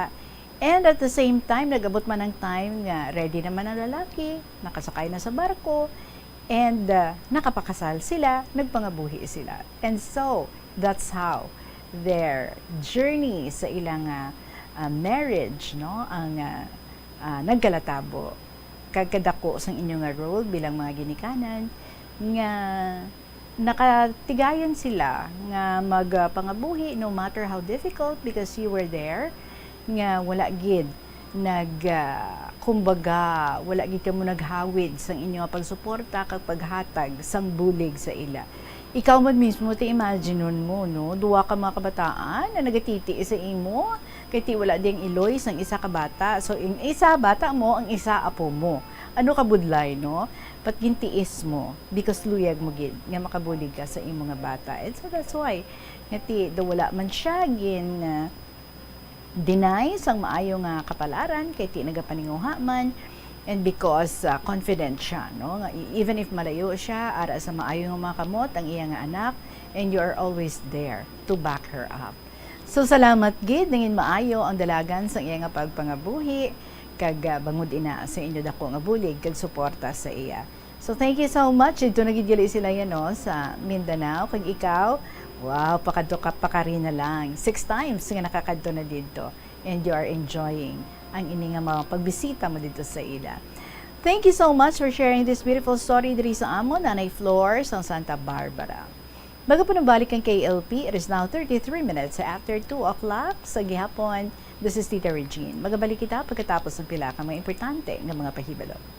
Ang pinakaunang nga department store sa Pilipinas, ginbuksan sa Iloilo sa 1877. Ini amo ang Huskin and Company nga nahamtang sa corner Calle Real nga karon J.M. Basa kag Calle Santo Niño nga karon Guangco Street. Ginsuguran ini sang British businessman nga si Henry Huskin nga hinablos ang Vice Consul nga si Nicholas Loney kag upod nanday J.C. Huskin, Herbert Peter Huskin, George Menders Saul, A. Ponce de Leon, E. Garcia kag Gregorio Manuel Loring Sr. Nagbaligya sang magkatuhay nga produkto kaangay sang groceries, hardware, stationery, mga hampanganan, alahas kag iban pa. Paano ipabilin nga matinlo ang ginakaon nga mga prutas kag utan? Dapat nga regular ang paghugas ng kamot nga may habon sa sulod sang 20 segundos bag-o kag pagkatapos mag-uyat sang anuman nga butang. Hugasan sa maayo mga prutas kag utan gamit ang tubig bago ini kaunon o kun isimpon sa ginaluto nga pagkaon. Likawan nga maggamit sang habon o kun bleach o kun anuman nga kemikal sa paghugas sa mga ini. Lutoon sa maayo ang mga utan agod mapatay ang mga mikrobyo nga nagatapik diri. Kung ikaw may ubo o kun sipon, mas maayo nga itugyan na lang sa iban nga miyembro sang pamilya ang paghanda sang pagkaon agud malikawan ang cross-contamination. Ini nga pahanumdom ang ginadulong sa imo sang the #1 and most trusted radio network in the country, Bombo Radio Philippines. Basta Radio! Bombo! Isa ka panugyan para makasave ikaw sang kwarta amo nga balon ikaw sang imo kaugalingon nga pagkaon kag tubig.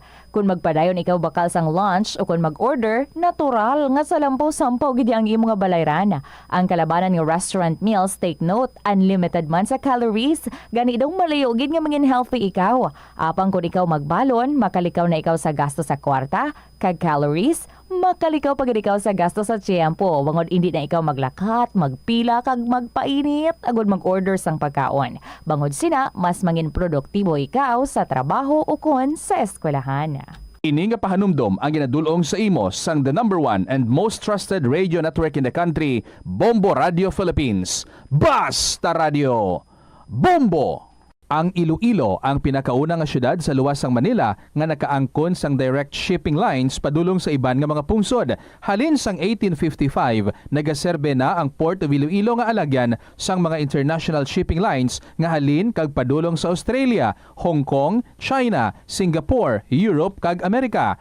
September 29, 1855, sang ginbuksan ni Queen Isabella II sang Spain ang Port of Iloilo para sa international market. Mas nangin mahapos pagid ang trade sa tunga sang Iloilo kag Europe, ilabi na sa United Kingdom sang nabuksan ang Suez Canal sadtong 1869. Mga kabombo nga motorista, yari ang mga pamaagi agud makatipid ka sa gatong. Ipasiguro nga yara permi sa maayong nga kondisyon ang imo salakyan. Tsakyara ang imo nga goma kag siguraduha nga yara sa husto nga tire pressure. Likawan nga naka-idle ang makina sang imo salakyan bangod nagakonsumo ini sang gatong. Buksi ang bintana sang imo salakyan kag magamit lamang sang aircon kung kinahanglan. Kag pagkamaayuha nga mag-commute na lang o kung maglakat-lakat kung malapit man lang ang imo kadtuan.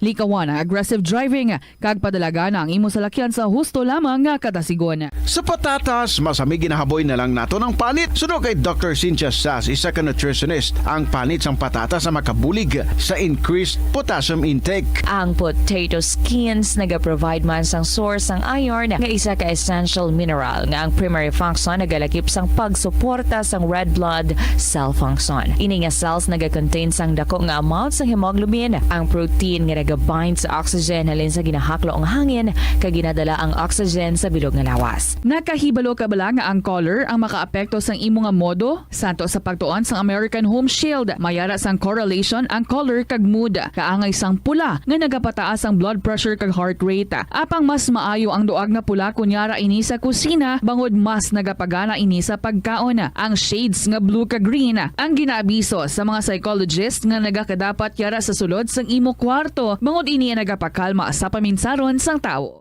Kadungan sang pagtigulang, nagataas man ang risgo sang vitamin deficiencies nga nagatugas sang physical kag emotional changes. Santo sa isa ka scientific study, ang B vitamins ang importante agod nga mag-function ang body cells nga nagabulig sa metabolism, paghimo sang bago nga blood cells kag nagabulig sa pag-maintain sang healthy skin cells, brain cells kag body tissues. Magluwa sa supplements, lakip sa mga pagkaon nga bastante sa vitamins sa moang karne, whole grains, prutas, gatas, cheese kag mga ulutanon.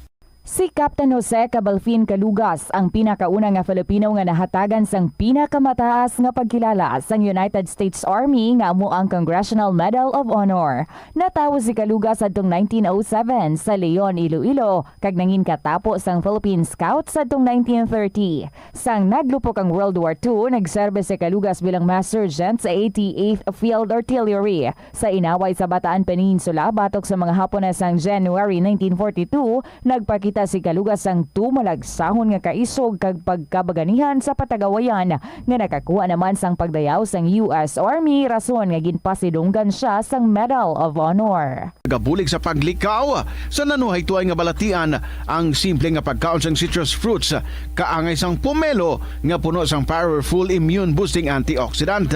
Ang pomelo ang puno man sang lycopene, isa ka anti-inflammatory, anti-aging antioxidant nga nagapanami isang supat.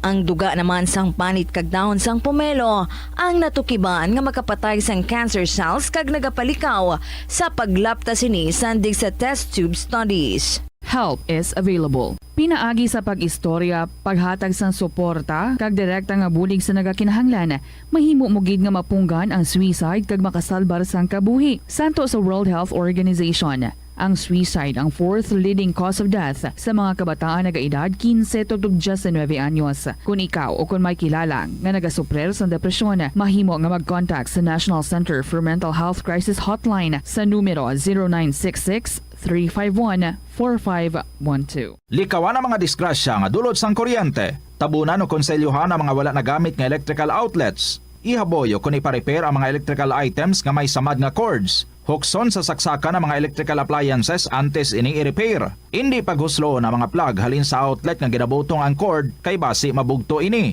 Hindi pagpunon sa nakasaksak nga mga appliances o kon gadgets sa mga salaksakan. Hindi magtandog sa electrical appliances kung basa ang imo mga kamot. Likawan ang pagsaka o kung pagtandog sa puno o kung sangasang kahoy nga may nagalaylay nga kuryente. Siling nila ang pagpanigarilyo nagapaitom sang bibig.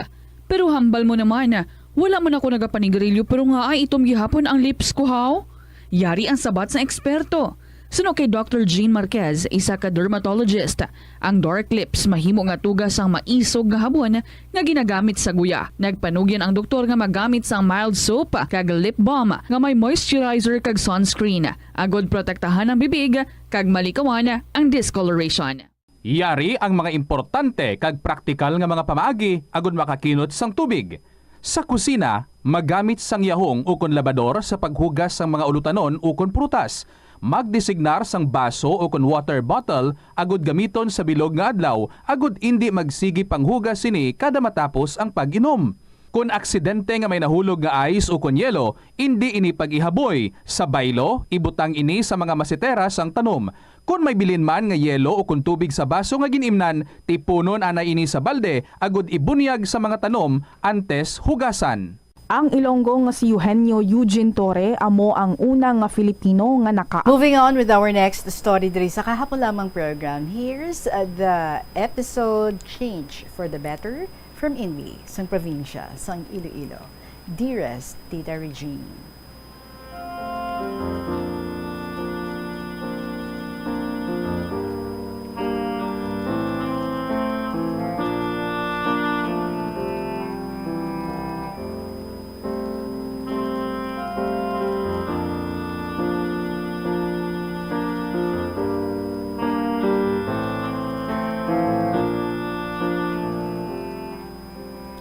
Hello everyone, my fellow KLP lovers. Good afternoon gid sa inyo tanan.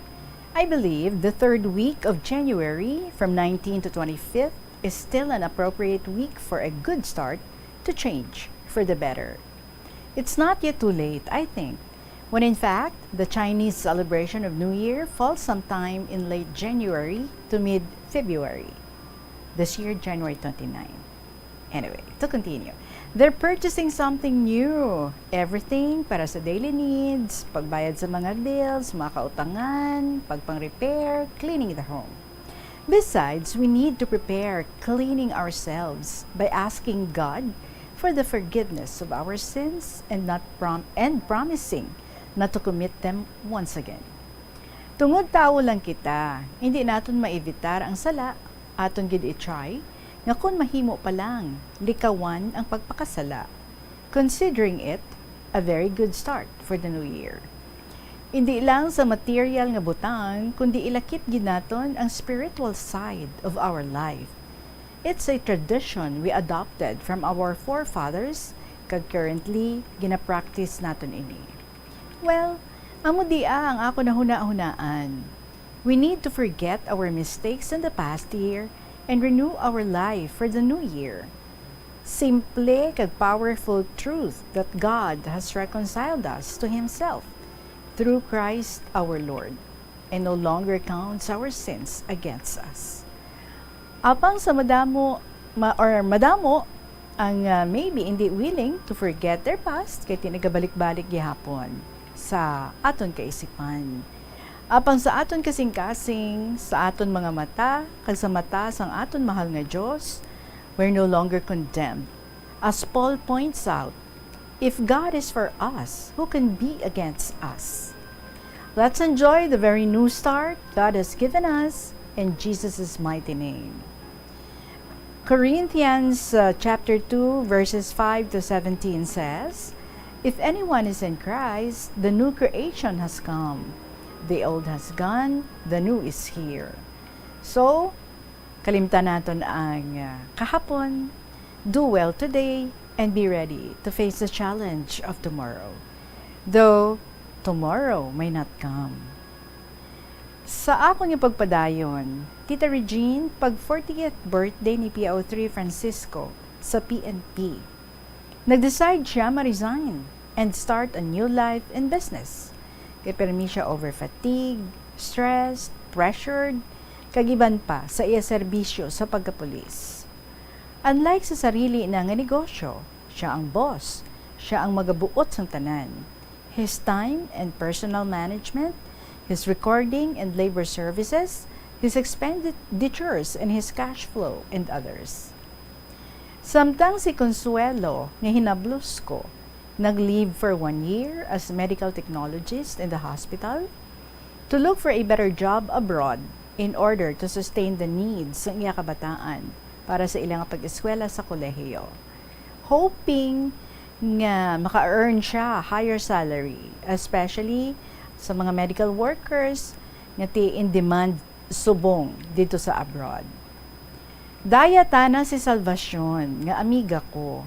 Ginbulagan na ang sarawayon kag bisyoso na nga amigo kag nakigrelasyon sa foreigner. A devout Catholic nga manager sa isa ka kompanya sa Argentina. Kay ginpasalikan man siya kadayang manager nga boss ang iya pakaisa. Do ko nami man tito, ano? So kabay pa nga magmandinalagon siya. Ang kalanupad ko nga si Jesusa, naguntat ka Marites, kinakaagi sila dumugay sang paryente naman lang, nga iya ginsumsuman sa tubaan, nga nagapa bulkit sa pantalan, sa mga crew kung may magdungka nga barko. Kundi nagsaylo sila puyo sa uma, nagpananom sa mga utanon, kag mag-alaga sa mga kasapatan. Ang balsang iyabana, mayadgid. Gusto na niya nga magpakalinong, way gamo, waay na distorbo. Thanks to the Lord. Hallelujah. Si Santiago duman nga marinero, maisog nga pagkatawo, may guts, may abilidad, kag kapasidad, pero tungod sa iya phobia, nga daw mga bukid kadaragko nga balod, ang permi masugata sang ila barko, crossing the Atlantic and Pacific Oceans. So after 10 years of navigation, nag-decide nga maguntat. Kaya ang iya kulba kag nervyos, nagsagol, nga daw hindi na maintindihan ang iya kaugalingon, to rescue his life in case of emergency.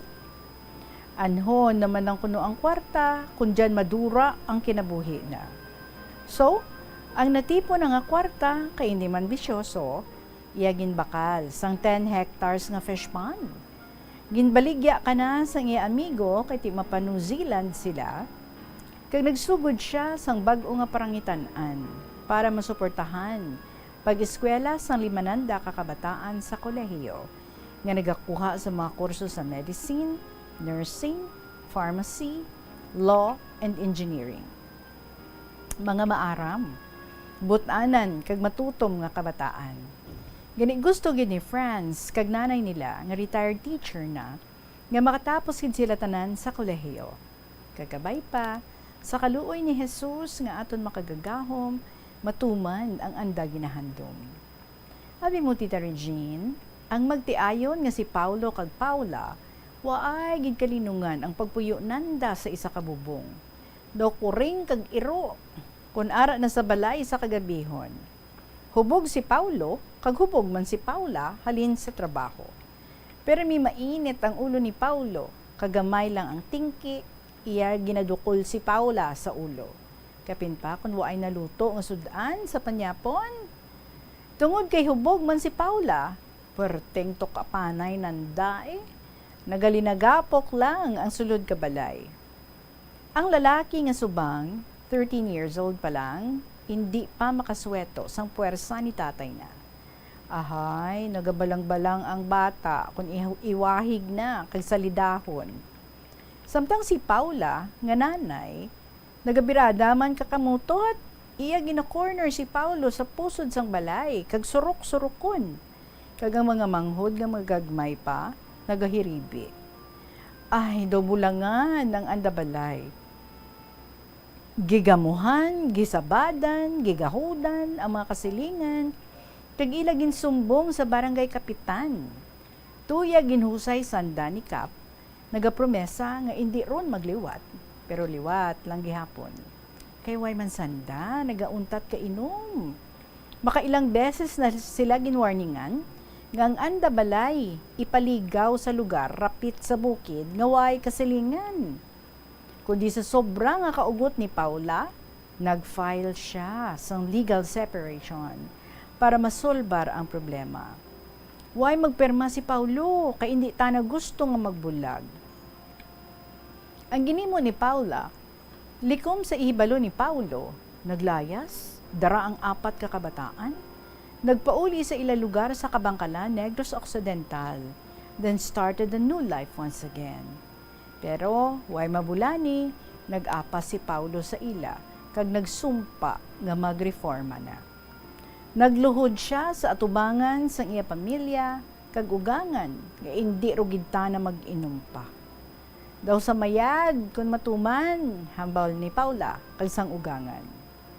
If you've really decided to start a New Year's new life for the better, hindi ikaw nag-aisahanon. Ang Holy Spirit is guiding your way of assessing your life, trying to leave the past behind in order to become better, so you have to start all over again.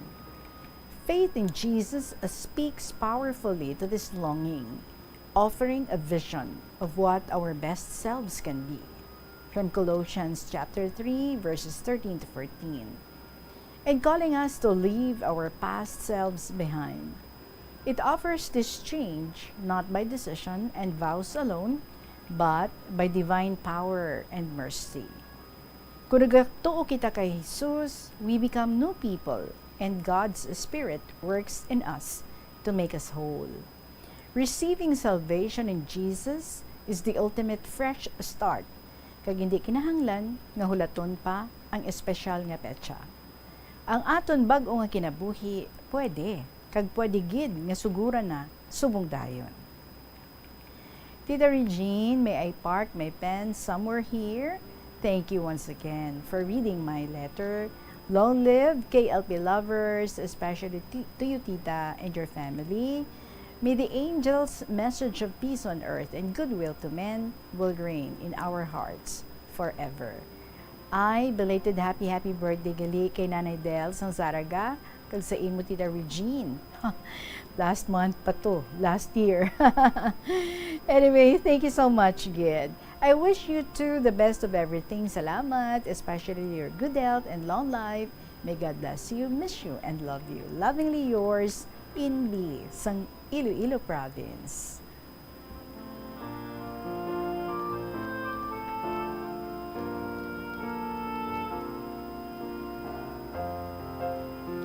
Ma'am Inbi, thank you so much, Gid, for remembering. You're so thoughtful. Thank you so much. And you know what? Ang ako nga appreciations, ang imo nga mga very super inspiring nga mga stories, endless. Because ang imo nga mga istorya diri sa amon also is endless. Way katapusan, no? Kag kadamudamo sang imo nga mga pinagkukuhanan sang mga very inspiring nga mga stories nga ini siguro kadamo sa mga motivations mo, and then plus the experiences, plus sa mga kakilala mo, their beautiful stories na ginashare mo diri sa aton. And so that's why every afternoon may aragi kita nga ginakalingawan. And thank you, ha. Every week, almost, why na ganubo sa 4 stories ang imo nga ginapadala diri sa kahapon lamang program. So, I agree with you, no? Since New Year, so we can always start, no? The new beginning nga luyag man naton nga himuon sa aton nga kabuhi. And you're right, hindi kita kulbaan. Once the Holy Spirit is working in us, ang pagbago is aragid. Kag hindi mangin mabudlay, kag mangin consistent kita, kag masustain naton ang ina nga maayo nga mga pagbago nga luyag naton himuon sa aton nga kabuhi. So salamat, kids, sa imo. God bless you also. Inbi, sang Iloilo Province. Magapanubalik kita pagkatapos lang sa pila ka mga importante nga mga pahibalo. Viva Senyor Santo Niño! On January 25, Saturday, Bombo Radio, Plazuela de Iloilo. and Star FM will give you the best and the most extravagant band competition for Dinagyang 2025. Pasigabong! A Bombo, Plazuela, and Star FM Showdown of the Bands 2025. Don't miss a chance to witness this one great musical competition and showdown. Participated by 12 carefully selected bands from Visayas. The first prize, 50,000 pesos. The second prize is 30,000 pesos. And the third prize, 20,000 pesos. An additional amount of 10,000 pesos will be given to the band with the best on-stage performance. All non-winning participants will be receiving 5,000 pesos each. So remember the date, January 25, Saturday. The time, 6 p.m. The place, Plaza Mayor of Plazuela de Iloilo. The event, Pasigabong. A Bombo, Plazuela, and Star FM Showdown of the Bands 2025. Viva Senyor Santo Niño!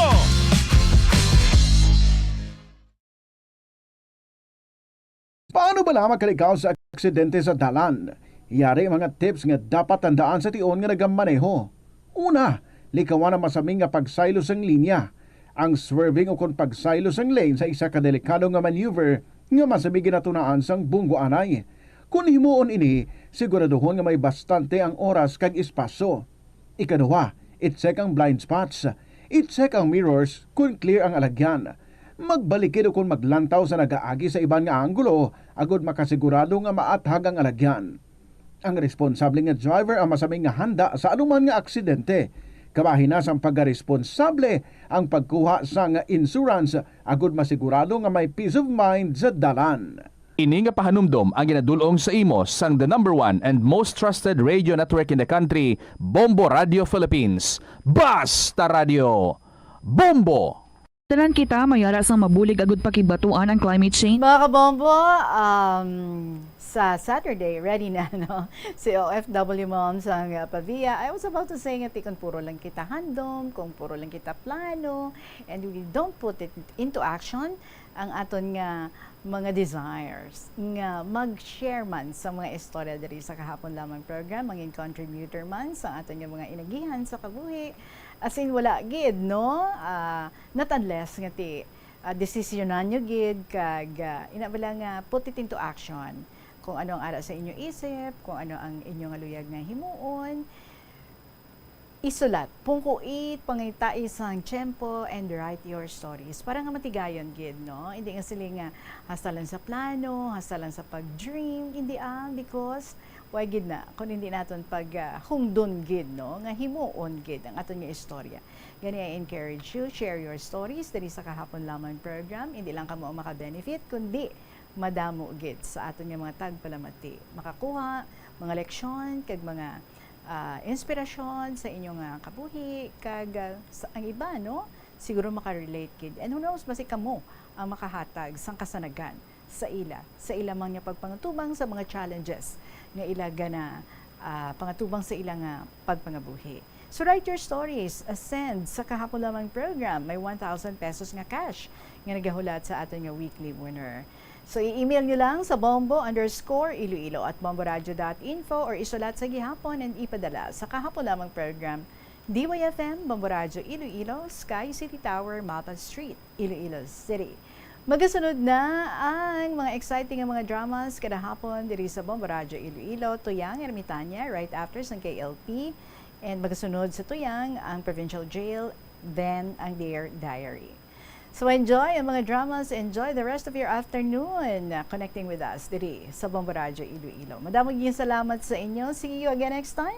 Sa gihapon ninyo alagad, si Tita Regine para sa kahapon lamang program. Good afternoon and God bless.